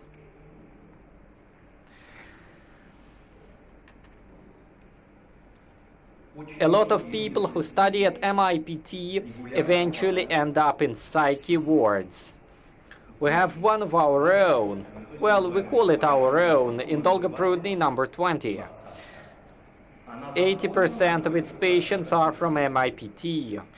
When it runs out of available room, people get sent to Moscow, to 8th of March Street. There's a mental hospital there as well. Of course, 80% of the people there just need a break. They complain about headaches, insomnia, get admitted for anxiety, but there are other people who actually hallucinate. One of my classmates, they tried to send him home, and he hopped a train and came back with a violin. He was all crouched up in the corner saying, "I'm a bunny rabbit, they'll bring me something to eat," that kind of stuff. Pretty much all of us experienced some sort of psychological trauma. But somehow you hold on, get used to constantly living like that. The hardest year at MIPT is the third. Somewhere in the middle you have to take a state final in physics. And there is a thing called an elective question where you pick a question yourself and then prepare an answer for it. My topic was a drop of water on a hot frying pan. When you let a drop of water fall on a hot frying pan, it clumps into these tiny little balls that kind of float above the surface. They don't sizzle or boil, they roll around. And if the pan is smooth, you can get big clumps of them, up to 5 or 10 grams. This effect intrigued me, so I decided to subject it to a thorough study in terms of physics. Why it happens, how, it hasn't been described anywhere. I study it as hard as I can for a few months. I build a theory on how water vapor creates a steam blanket and at what temperature this happens. I learned to measure the height of flotation with a laser. I aim it at the space under the drop. When the laser beam passes through that space, it forms a diffraction pattern, and by looking at the length of the laser wave, you can figure out the width of the space. So I pour over the diffraction pattern on the wall, but the measured height of the space is twice as large as I had predicted. I recalculate everything, but the numbers just don't match up. Everything is done correctly, yet the results are double the prediction, exactly double. The diffraction pattern shows that the space is twice as large as it actually is. I just can't understand why. And I start getting these uncontrollable. I open the door to my dorm room, number 420. I walk in and I feel a second body detach from me and jump out of the window. Another time, someone detaches from me and runs headfirst into the wall, slams against it, and shatters into a million pieces. These aren't exactly hallucinations or dreams, it's all fantasies. Your brain finishes a story, and I'm not exactly worried about it. I just watch it in detachment. The theme of suicide, unfortunately, it's there. Some people at MIPT actually commit suicide. They jumped out of the window. In my circle, only 3 people ever suffered a serious psychological disorder. One of them died, 2 survived, but they got very sick. Our department, in fact, has the name Hatchets. There was the guy, Talalayev, who hacked up a guy named Bacharov in a restroom stall. He hit him several times on the head. Investigators found out that he had sharpened hatchet in advance, kept it behind the TV. Afterwards, he tried to commit suicide. We also often discussed this parable about a Buddhist monk who lived in a mountain cave, sitting in the lotus position and praying, and people would bring him rice and water. They kept on bringing till one day they discovered that even though the monk was still sitting there, he had stopped touching the food. And he is still sitting there, although nobody brings him anything anymore. So during the May holidays, my friends all went canoeing in the Altai Mountains, and I have this surprise, this performance in mind. I want to climb on a cliff and sit there for a day or two until they paddled by. One of them is bound to notice me and they'll think they're hallucinating. An idiotic idea, I know, but behind it was more desire to go somewhere, to be alone. I need to find out where exactly these guys went canoeing. I ran from classmate to classmate, but nobody knows anything. Who could even know? Only two people, Sasha Chernov and Yermolin. They are friends with the guys, they have to know, but Chernov and Yermolin both had breakdowns. Now they are at 8th of March Street. I head over there. I'm told that visiting hours are every Thursday from 4 to 6 p.m., so I need to come the day after tomorrow. I said I need to see them now. No, they say, this is a hospital, get out of there. So I wait for the nurse to turn away, and then I dive under the gate at a sprint, run towards the stairs and run up as far as I can. So now I'm staring at the ladder that leads to the roof. What I'm doing, why I'm doing this. And as I'm running, I see Radik Vesnin, another classmate. David, what are you doing there? Suddenly I hear nurses' steps in the corridor and I realize they'll spot me because I'm not wearing a hospital robe. So I climb up the metal ladder, open the trapdoor, jump in and close it behind me. And then I'm in deserted attic room. Wooden walls and support beams, everything covered in dust this thick, everything splatters with pigeon crap. And I sit there until nighttime. It's dark already. I stare out of the window and listen to the pigeons. Suddenly, I feel the trap door is about to open. I lie down on some fiberglass, this horrible, dirty, prickly fiberglass. I lie down, so I'm hidden behind the wooden beam and wait. I hear a hush, hush. There should be somewhere. David, are you here? It's my friends. Yeah, guys, I'm here. There are around 5 people, all my classmates. Listen, it's awesome you're here. So, what you gonna now? I actually wanted to see Chernov and Slava Yermolin. They say, cool. And what are you gonna eat? I say, I don't know. Bring me something when it's breakfast. So they leave, and I stay. It's pretty creepy there, too, by the way. There are rats running around, giant spiders, too. And in the morning, they bring me some rice. They had rice porridge for breakfast. Rice and water, I mean. Tea. And I look out of the roof window into the backyard. It's the morning and everyone is out for a run. They're running in circles, all the psychos, all my fellow third-year students, and 2 suddenly fall to their knees and start banging their foreheads against the ground, and those who were running behind them naturally tripped because they didn't have time to stop. And there is a huge dog pile that forms. Doctors come running. What's going on here? Keep running, get up. But they keep on banging their foreheads. It turns out to be Chernov and Yermolin. When they finally come to see me, they said they'd seen my face in the attic window from outside and started worshipping me, repeating tzch was a sacred word of the Synecdochians, which was a cycle they had invented. Slava Yermolin was their leader. They had a theory, manifests, and treatises. They had philosophers and practitioners. They would lie down on a train platform during rush hour, and when one comes in from another city and all people pour out, they'd get stepped on and jumped over. Just stuff that skirted the line of permissible. I was never a Synecdochian, but I sympathized with them, and they tell me, by the time you get to Altai, those guys are going to be back from their trip already. But I didn't care. This monk-like seclusion in the attic of a mental hospital was my replacement for a trip to Altai. I spent another 3, I think, days there living on rice and water. My friends would bring me candles, something to read, a pen, paper, write if you want to. I say, I'm getting out of here soon. The guys tell me, you won't be able to leave this place. They had a friend, she'd been locked up at a psyche ward too. One day she climbed out the window onto a nearby tree and ran off. So they've sawn off all the branches. David, you should get ready. They'll catch you and keep you here. They won't let you leave. Then sure enough, the trap door opens and at one point I'll hear this voice. Ma'am, I don't know why the heck these psychos keep sneaking up here. I'll probably nail this place to keep them out. And I think to myself, it's time. And just when I started to get comfortable, they go off to grab some nails. I grab my book, climb down, push the books into one of my guys' hands and ran downstairs.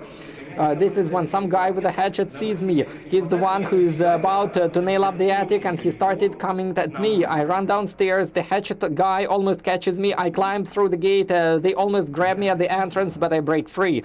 And I only stop when I was blocks away. Then it dawns on me. The thing is, when I was studying the boiling water droplet phenomenon, instead of a frying pan, I had polished up a piece of metal, and the polished surface was acting like a mirror. The laser measured the distance between the drop and its reflection, not the drop and the surface. That's why the result was twice the size I had predicted.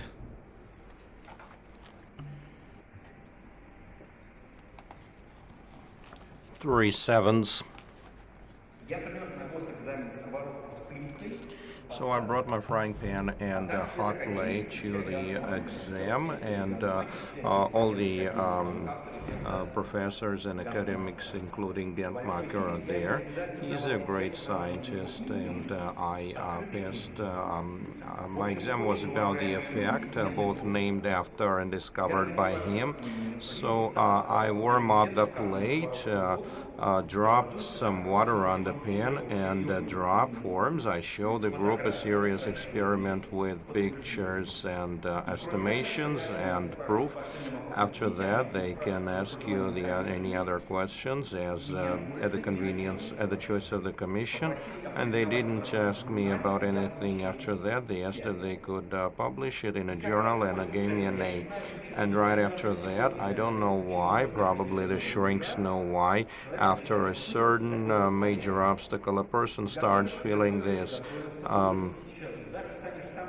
You get ready, you start feeling, you prepare for it, and you get a mark, but you don't get elated. Otherwise, on the other hand, you start feeling apathetic, and you run and run and run. It's hard, but you keep on running, and the fuel powering you starts to go. Starts to run out, but where can you get any more of it? Never knows. It breaks down like a gear. So this is a vicious circle. The longer I sit idle, the more I have unsolved tasks. If you don't get out of that in a month, you will drop from the university. But if I drop, I have no idea what will happen to me. I wouldn't be able to face my father. I will stop respecting myself, and that would be the life will be arranged in a different way. But I don't want to do any of the work. I have to. It is so serious that my friends get concerned. Dima Zubkov tries to come visit and somehow get up to stop and look at reality, but I'm totally indifferent. And at some point of time, Vadik Shurpanov comes over and says, "Listen, let's go." I say, "Where?" He says, "I'll show you." I don't want, get lost. So he scoops me and leads me out, and I submit. I obey silently, following. So we end up going to Moscow. This is early morning, and he says, "You know, David, we are not coming back until we see 3 sevens all in a row." He says, "We are going to look out for 3 sevens there." I don't know why. And the entire day, we just can't find these 37s at all in a row. We ride Moscow on trams, trolleys, on buses, and we walk around, look at license plates, look at shop windows. We walk around. We simply walk around. There comes a point in life when you realize either you care about the process or the result. What got in was called laziness. I fought with it all my life to go somewhere, but where? Why do we do anything at all? Why do we run, fight, or work? The bait here is vanity, the Nobel Prize syndrome. But a Nobel Prize itself is not one life's aim. Because it's one thing if it's evaluated by somebody else, but something else entirely when you are your own Nobel committee. Only those who ultimately understand that the entire process is the key. They don't take dives and they don't freeze to death in birch tree groves. And I realized that I want to live without caring for what others think. I don't want to be better than anyone else, just better than myself. Eventually, we found the 37s somewhere. I don't know what it was. I'm not sure that was the label, but after we came back late in the night, something got better, and I was as if something was fixed itself, and I finished my examination period and mathematics and physics exams, and I realized that it was it. I'd been a free man my entire life, and screw the rest. Let them burn in hell. The most important thing is that I like what I'm doing. Now that's fuel for you.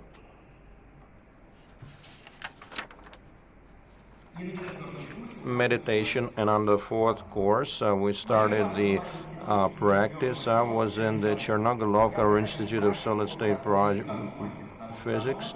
I was an intern at Guntmacher's lab, the Vsevolod Guntmacher. It was like a godly presence on this earth because this was mainly a man from a textbook. He wasn't tall. He's probably shorter than myself, with a quiet voice and very well educated, very well read. He had a saying that a physician can do anything a part of physics and think of anything a part of physics when in the free time. And the free time is when they sleep. And sometimes he said even in the dream, the physicians even dream about physics. When physicians left home for work, they think about physics. When they're heading home from work, they think about physics. Also, when they go to restroom, they think about physics. And he said he always showed that by his example. He almost never smiled. At some point of time, he entered the classroom and he showed a dancing paw. It was a real shocker, a dance move. So together we studied the properties of metallic glass, which is a fascinating state. You pour metal alloy into a metallic cylinder that has been chilled in liquid nitrogen to a minus 320 Fahrenheit. There is not enough time for crystallic network to be formed, and this material has different physical properties than a common metal. Also, we were into high temperature superconductivity. Everybody believed that superconductivity could take place at a low temperature, and at this time the effect appeared in a high temperature, which was a miracle. And every time he told me, gave me a problem, this is something you need to measure, and I should start an experiment. I should wind a coil of very thin wire under a microscope, put it there, fill up with helium and nitrogen, and I get excited about that. I want everything to be perfect. So in my own time, I solder this circuit diagram that measured something, and after each task, he comes back to me, and next time he asks what happened, did it work out or not? And if you start telling him something, he will always bring it down to earth, and he says it's all bullshit, and he says, where are the pictures? Where are those diagrams? So you need to keep on measuring and look for an effect. There must be a tiny peak, tiny peaks, a little peak, if you will. If there is a peak, that's it. If the dependency of one parameter on another looks smooth, whether it is descending or ascending, there is no effect. But if suddenly its behavior is nonlinear, that would have been a little peak.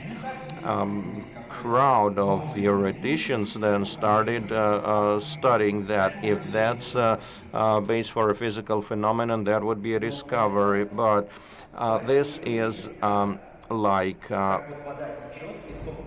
penning for gold.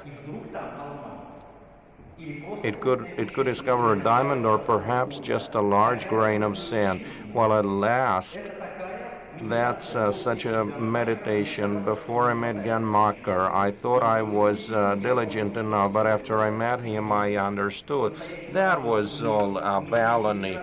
And it's not about 3,000 ohm, but 300,000 times saying ohm in the same position. Beside laziness and vanity, there's another enemy. It's a desire to do interesting stuff. And I was too hot-blooded. I wanted to run.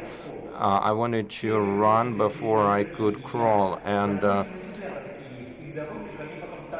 you know, those wind-up toy chickens. I understood I could keep running, and having come to Chernogolovka like that, I also understood that when I have a little peak once every 6 months, it wasn't enough of a drive for me. And that made me feel deficient of something, insufficient enlightenment.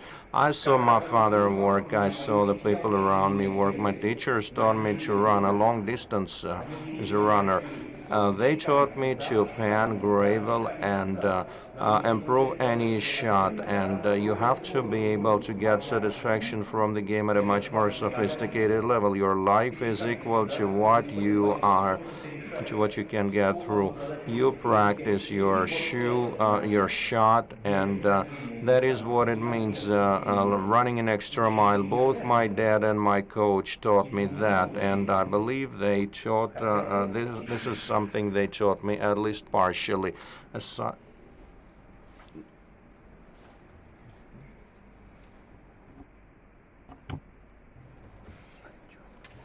Side job.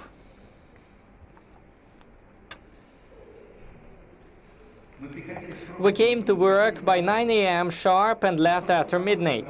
We sat in the lab and did experiments. I could even imagine that someone could do something other than science in Chernogolovka. It's basically a monastery. It has zero entertainment, only the forest, the mosquitoes, decent food and a cafeteria, and 13 research institutes. But there was this one guy, Sergei Sorokin, a PhD student, this tall, really gigantic guy. I mentioned him before. He somehow earned some money and bought himself a car. It was the only student's car on the entire campus in 1989. Sorokin was the only one who would drive a cab to the lab. A car to the lab. It was this little rounded Zaporozhets. Used, of course, the gas pedal wasn't in working order, so he ran a wire from under the hood through the window, and when he drove, he'd use his finger to accelerate. Like this. He said it was impossible to fix. Naturally, we always laughed at him when he'd pull up in his car and climb out.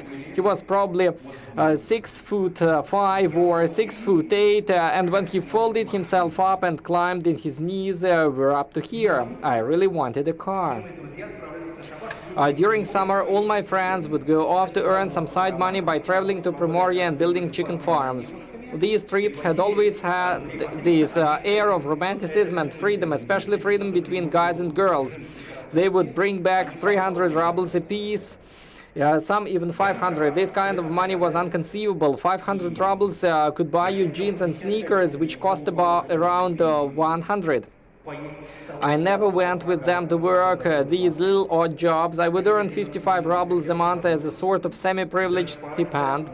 A full lunch at the cafeteria, complete with a croissant roll, cost 1 ruble 20 kopecks. I could afford to go out dancing once a week, which was 1 ruble, and I even take a taxi a couple times a year.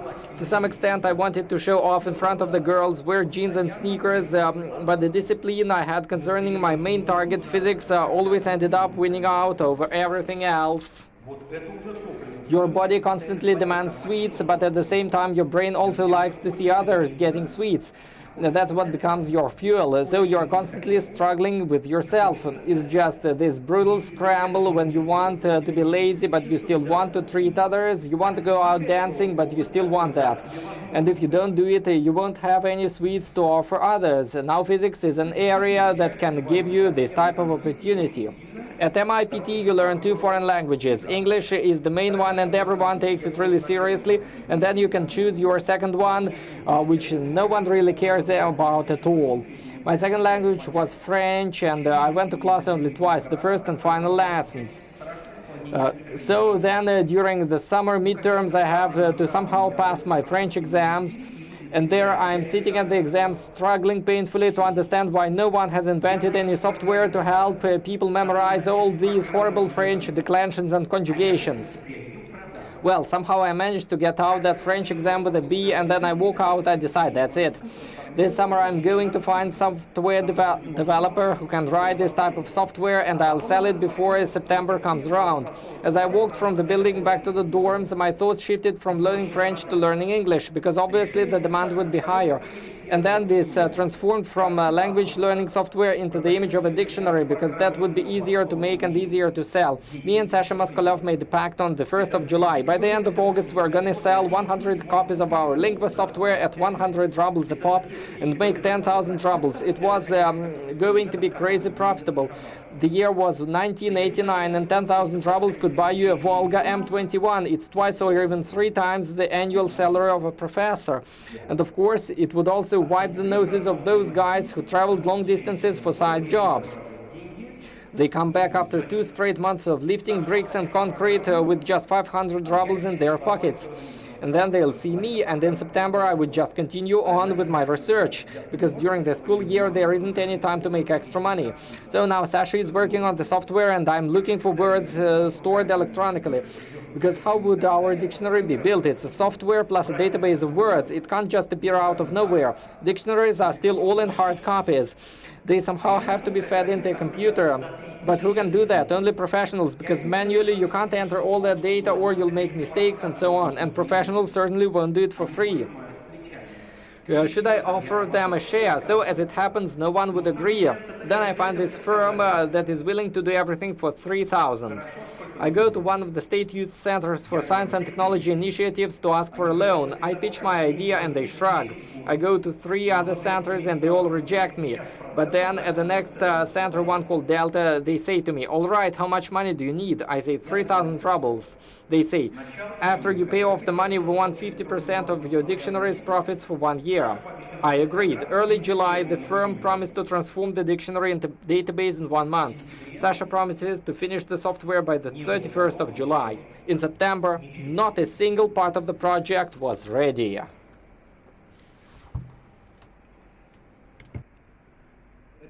Доме художника во время выставки. At the House of Artists, during the exhibition, they had to lay down on the stairway. The scariest part is being the first to lie down. Means you are walking and you don't know who's participating, who's not. You stand there and you think, would you be the first or would you be the first and last and be an idiot? It's a feeling of jumping into the unknown. It happens in the life that on the edge of some abyss, for example, you're a student and you take out a loan of 3,000 from somebody, and suddenly you understand that you're obliged to pay it back.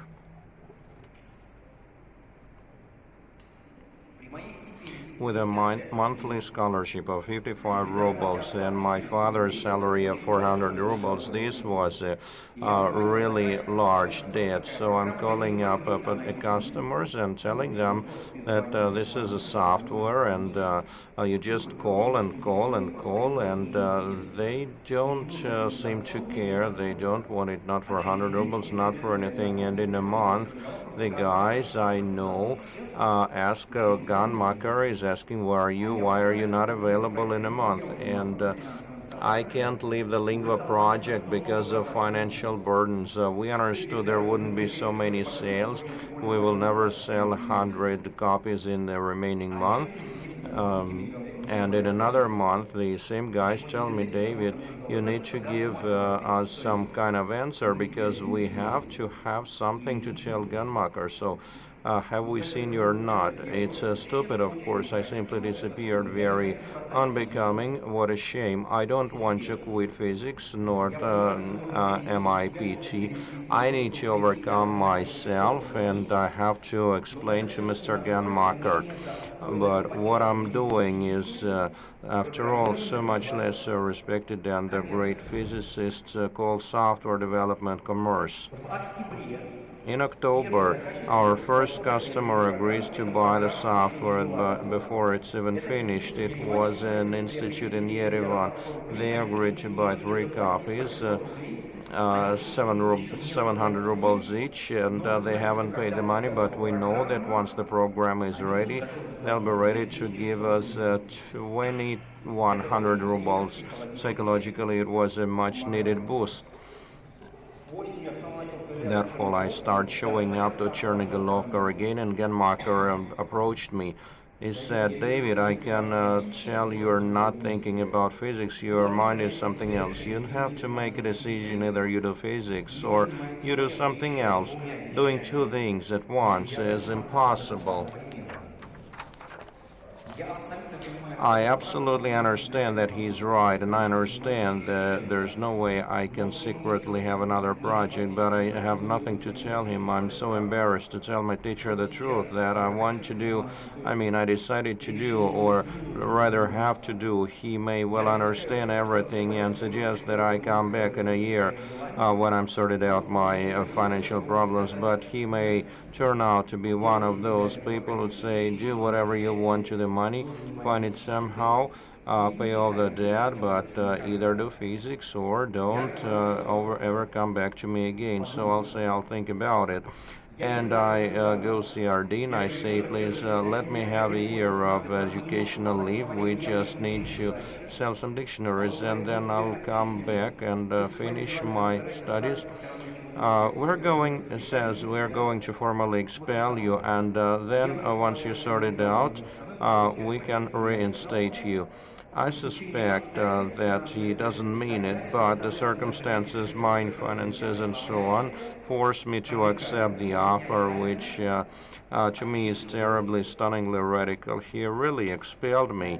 So it was on the 5th grade, on the 5th year, I get expelled from the university, from my beloved MIPT, and I don't say anything to Ganmakar. I just disappear.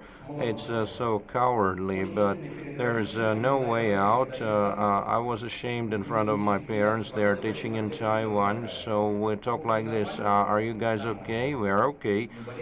You're both well? We're both well. So I don't tell them many details. I didn't tell them I was expelled. It was a 5th year, and after all, that's already so. After hundreds and thousands of calls, not 100, but just 15 customers were ready to buy our software, and the software was not ready yet. Sasha underestimated the lead time, but by nine times. And the firm we hired also took not 1 month to finish entering the data.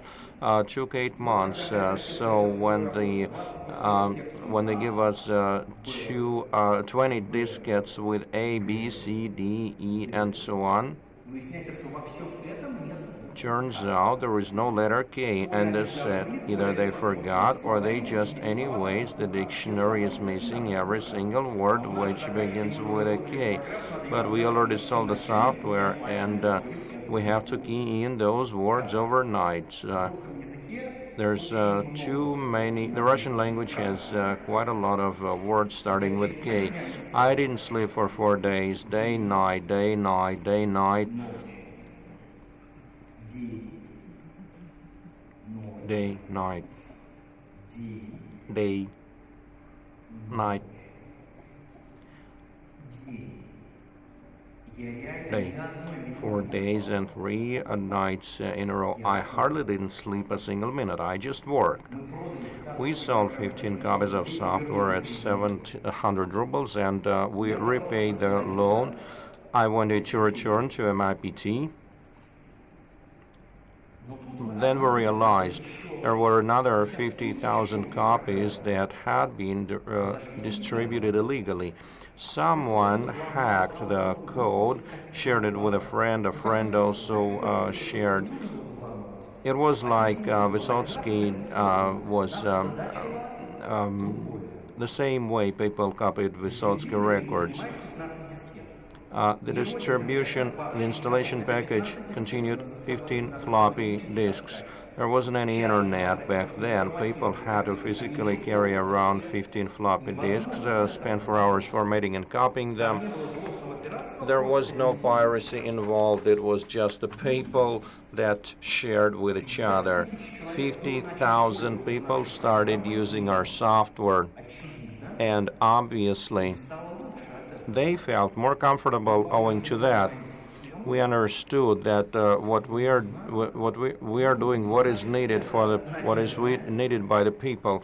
So more than likely, this is also the way to immortality. The question is, what's the right way? Sit on a river bank and spend 30 years shifting through gravel, or look for any other streams, other lagoons, other springs? What if actually you should be digging, not panning? So, I mean, what's the right way? For there is no answer to this question, or is there? I think physicists and software developers belong in two categories of professionals, both of which can be considered magicians. I mean, the software developers, they can reanimate something that is dead. In other words, they animate non-living matter. There is this certain godlike moment when your software first starts working, and even long after you're gone, this will remain. Thank you.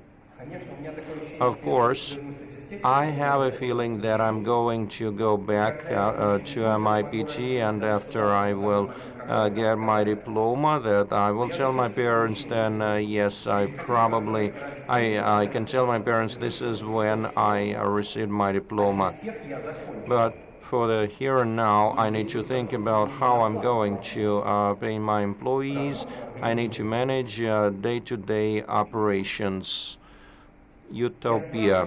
I asked a former classmate if they have a girl with a higher education at a Moscow State University with a fluent English, flawless touch typing skills, and the right looks for working as a secretary for a young firm with just 4 employees. And he says, I know one. Well, I've been looking for her half a year. So I visit him at Leninsky Gory in Moscow, and she comes down. She looks a little bit disheveled, a tall, skinny girl. She was a sophomore, and she doesn't touch at all. Her English is within school. She's from Tver and lives in a dorm without Moscow registration. So obviously she doesn't have a Moscow residence permit. Yet we employed her. And I spoke with her for a couple of hours at the stairway, and I understood that this is a person I need. She was slender and intelligent. Well, in the beginning, she worked within the limits of the VDNK exhibition center hosted the first ever World of Computers exposition. So I thought it would be a good idea to give them Lingvo leaflet. Alyona was advanced, and in a year she was a vice president for business development, and there was 6 of us in the company. She was focused on sales and PR. Basically, she's one of the company's founders. Without her, nothing would have been done. We were doing the software development. She was joined by some other partners and others, so we were the ones behind development, and she was doing the rest. But the firm, Alyona then admitted, how to put it that way, back then at the VDNK exhibition, she was still a student. I mean, still very. She and her boyfriend handed out the leaflets and got cold, so they got rid of the leaflets. But then I stole her from her boyfriend, and the first employees started getting paid regularly. I felt that if I didn't pay for pull the trigger now, then there probably wouldn't be a next time. I mean, I should really go back to MIPT. I should. I studied so hard. But in 1992, we started developing our text recognizing software, Fine Reader, and started selling it in 1993. And my family was egging on me, time to get back to MIPT. And my family was Alyona, and then in 1993 I returned to MIPT. The dean kept his word. He said, "Great, so what's your dissertation topic?" So the co-author of Lingvo and I wrote a collaborative paper on the language of writing dictionaries. This isn't exactly physics, though. It's possible my father might still not know that I ever got expected or what paper I ultimately defended. I don't recall him ever congratulating me on my graduation. Maybe he doesn't even know. In general, he's not that much into, but nevertheless, I'm still working on something that would remain after I'm gone, and that's useful for the people. The formula got stuck in my head, or for the rest of my life, no matter what language people speak, no matter what they live, I'll create a technology that can help them understand each other. So my father knows as much about me as I told him. I mean, regularly he asked me how I was doing, and in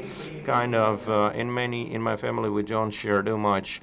And in 1997, our company had its 8 years anniversary. 8 year is an anniversary figure in a binary system. We celebrated. It was a very noisy party, and we are a well-known company.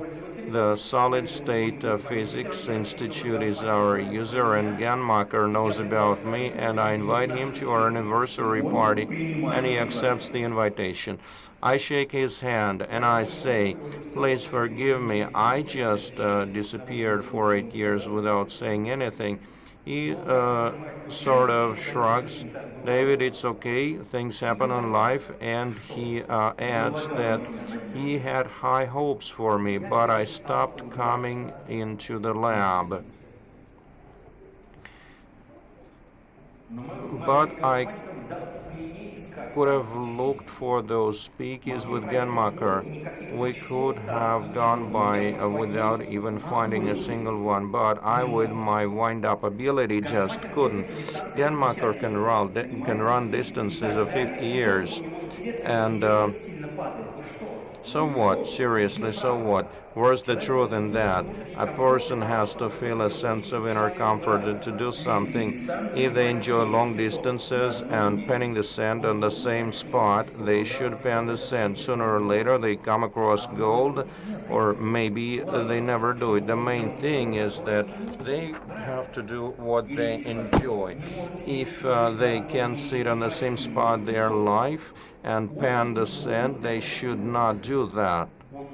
They should do what they like, what they are interested in. Although a sprinter who keeps dropping one project for another doesn't improve their karma nor the world around them. So back in 1997, after the anniversary, I already understand that to me, my company, Abby, is a long-distance run. But on a personal level, I haven't reached this enlightenment yet, and maybe I never will. I'm interested in starting new things, but still, in the ultimate fundamental aim in a person's life is to change the world for the better, to gain immortality through their deeds and creations. Then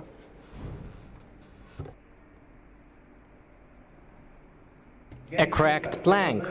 I came up with this solution. I structure the company such that other people can run long distances, but when it comes to me, I can satisfy my own jumpiness by taking up new projects on a personal level. The aim remains the same, to help people understand one another. Back then, these were these toys called Tamagotchis, and we've got this idea. Why don't we create a Tamagotchi that can procreate? That is not just a Tamagotchi on its own, but a girl and boy Tamagotchis. They can be married and have kids. And then we got another idea. Why don't we make something that can actually help people meet each other? Not just these little creatures, but real people. This was somehow better. Then we thought of ways to chat, long distance. In the end, we decided to develop a combination of the two, a pocket computer with a chat function that could be used to meet other people, and these Tamagotchis. It was a huge social experiment. The project was called Cybico. Imagine a pocket computer with an antenna. You enter in details about yourself, about the girls of your dreams, and the computer starts vibrating when it finds a suitable girl within 500 feet. In November 1998, we had an idea, and by January 1999, we had 40 people developing games and graphics. At the same time, we also hired a group to develop the hardware and another group to develop the operating system. Yet another group was working on an emulator for all this on a PC. Yet another designer was developing a 3D model of a plastic case, because crafting a press mold in Taiwan takes 4 months. If you make a mistake in the geometry, you won't be able to fix anything. We had a room with 10 cots where people would sleep. This is 24/7 we were. I spent both my days and nights there. In April 1999, our company staff shot up to 120. We had 2 staff composers to write music for the games and our own animators, because we had so many apps.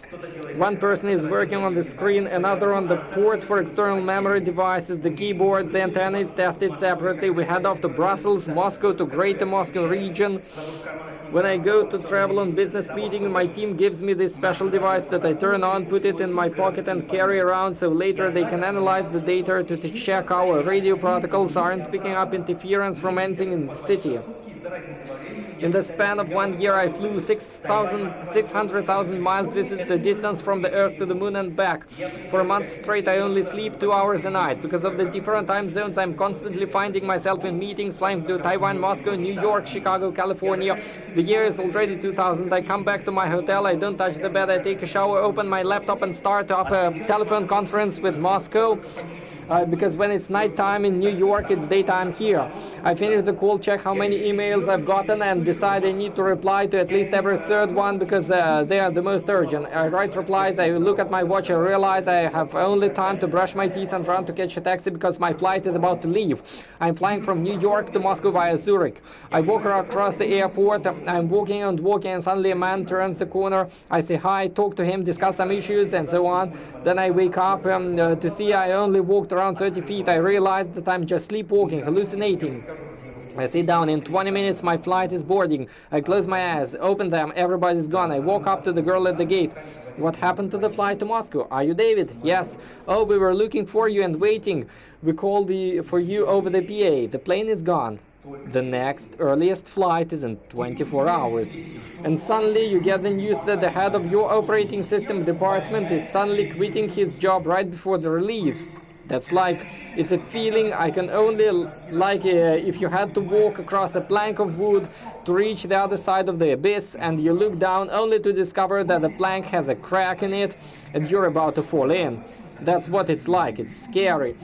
Thoughts about being useful to humanity only come around when the smoke has cleared and you're relaxing on some beach, contemplating all what had happened. But right now you have to see through your product's release, which means plastic, a mold. Basically, it's a whole factory.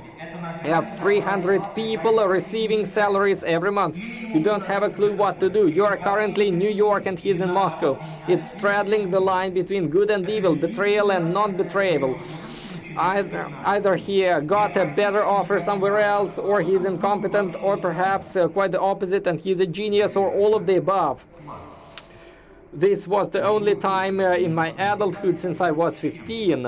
I've told very few people about this, maybe even nobody at all. I actually cried. I was how old? Rather old, 30-something. I actually understood that this was it. People didn't know what was going on. I never shared anything. The hotel staff had already removed my shaving razor. I walk back into my room and I see the razor is missing. Oh, we thought you. I'm staying here, but the bed hasn't been touched. I'm still there. So here I am in New York. I walk to Esther Dyson for a meeting. I turn around. I just can't. Just like in the movie. I look, then I look back. I focus on what I'm really seeing. Cognitive dissonance, I mean. This just isn't possible there. I see Alona standing in front of me. She's in Moscow. But here she's standing in the Astro Dyson office on the 15th Street. It's not a hallucination. It's really Alona, slender and intelligent, like Mom. She flew 9 hours to New York to fly back almost immediately. I didn't tell her everything. She could only guess what all the trouble was about. She just understood that, you know. She decided to show me some support. She flew all the way over for practically a single moment. For just one moment. But it was this. I was really...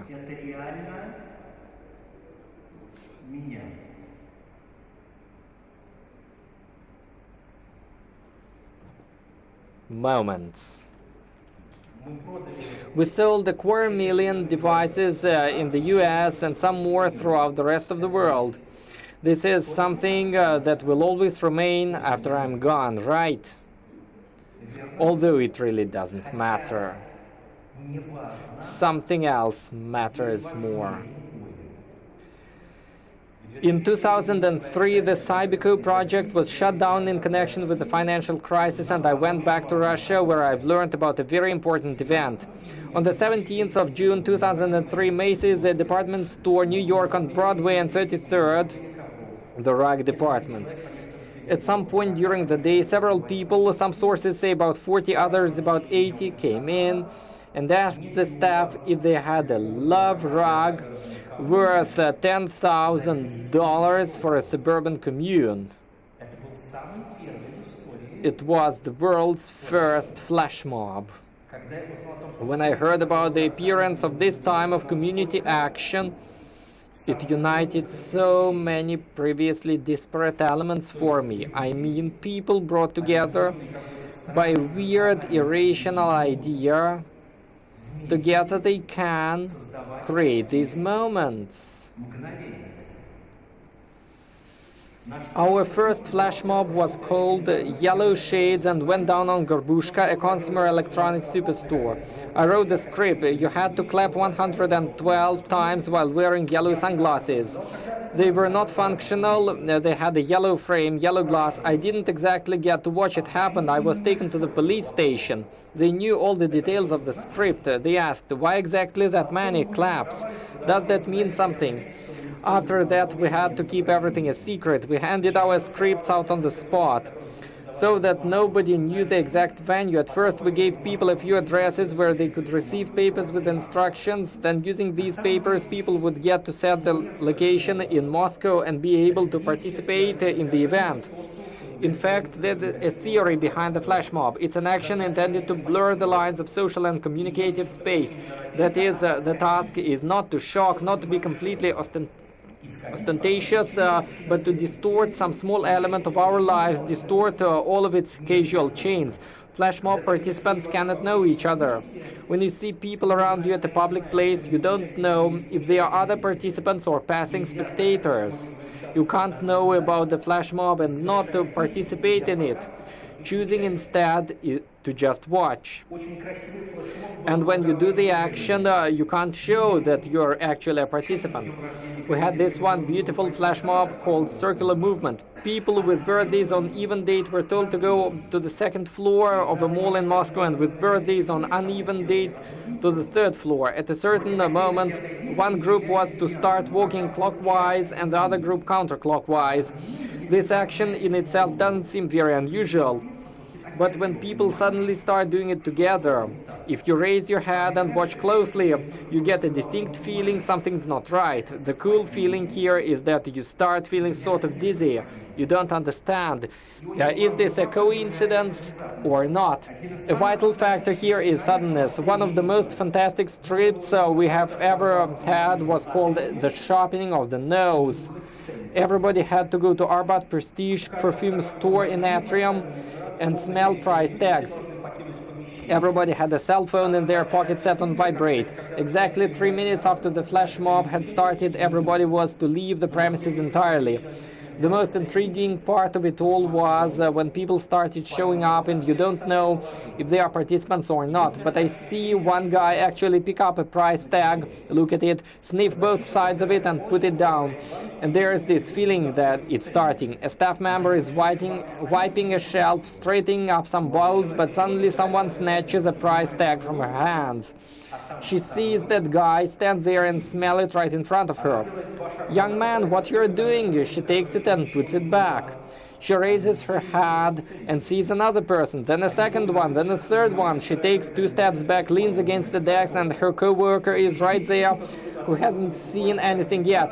They're all sniffing the price tags. Both of them rise up on the tips of their toes, and the second one says, "They've all gone crazy."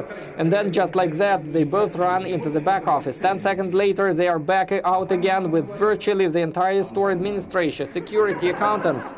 They all look at the people sniffing all the price tags. And then a security officer decides to show some initiative. "Why are you all smelling the price tags?"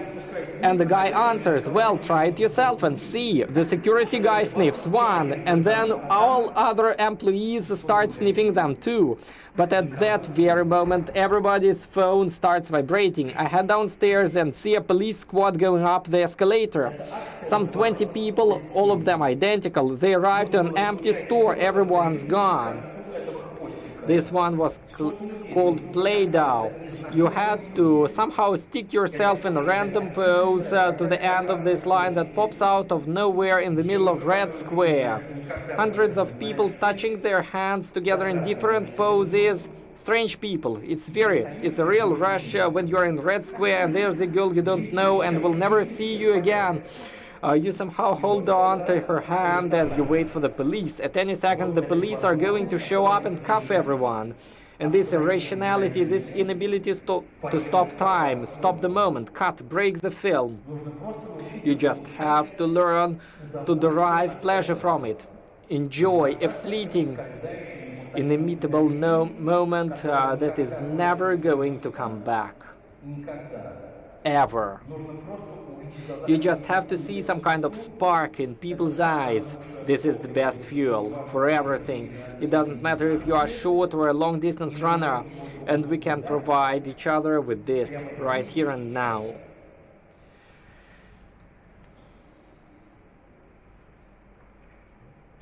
The fact that I defended my PhD thesis, unlike my bachelor's thesis, my father knows for sure. He actually congratulated me on that one. We have a really good relationship.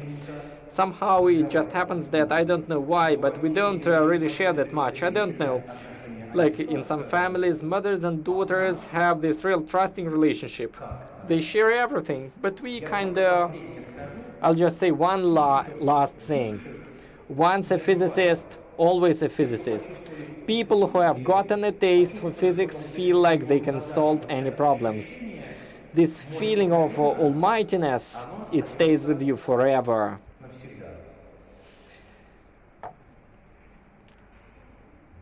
Back in 1995, we started developing Comprano. It's an AI technology that will one day be able to understand the meaning of a text like a person, and it will be able to correctly translate 8 out of every 10 sentences, and it will help people better understand one another. And not just one another. With the help of this thing, in a few years' time, refrigerators, vacuum cleaners, and cars will all be able to talking to their owners in human languages, even cracking jokes. Honestly, we're positive. We're not far off from this now. When we just started doing this, none of us had a place of our own. I was driving the corporate Zhiguli. The firm had 50 employees. Today, the company has more than 1,500 employees, 320 of which are working on the Comprano project, where we have invested over $80 million. Both I and the other shareholders of our company have long been able to stop throwing away millions of dollars, not to mention years of our own lives. But we refuse to stop pushing forward. In the first 10 years of development, every year we thought we would be able to finish up in 3 years. In the past few years, we've been sure we'll finish in just a year and a half.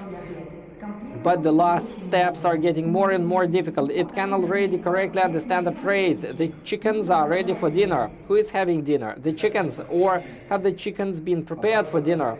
Comprano can already do a ton of cool stuff, but we haven't hit that 8 out of 10 mark yet. We're still waiting for that peaklet.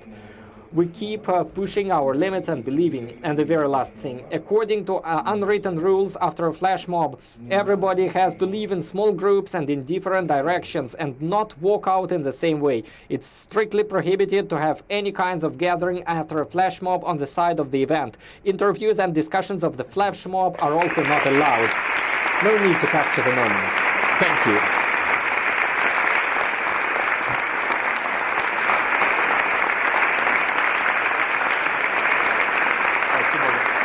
Thank you very much.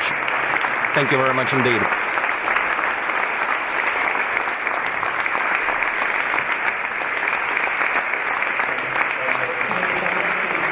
David and Semyon Alexandrovsky, the show director. Maxim, Semyon, David.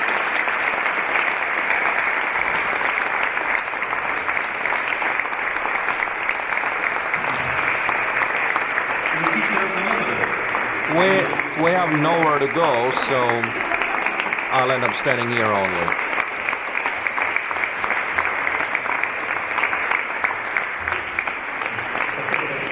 Thank you very much indeed.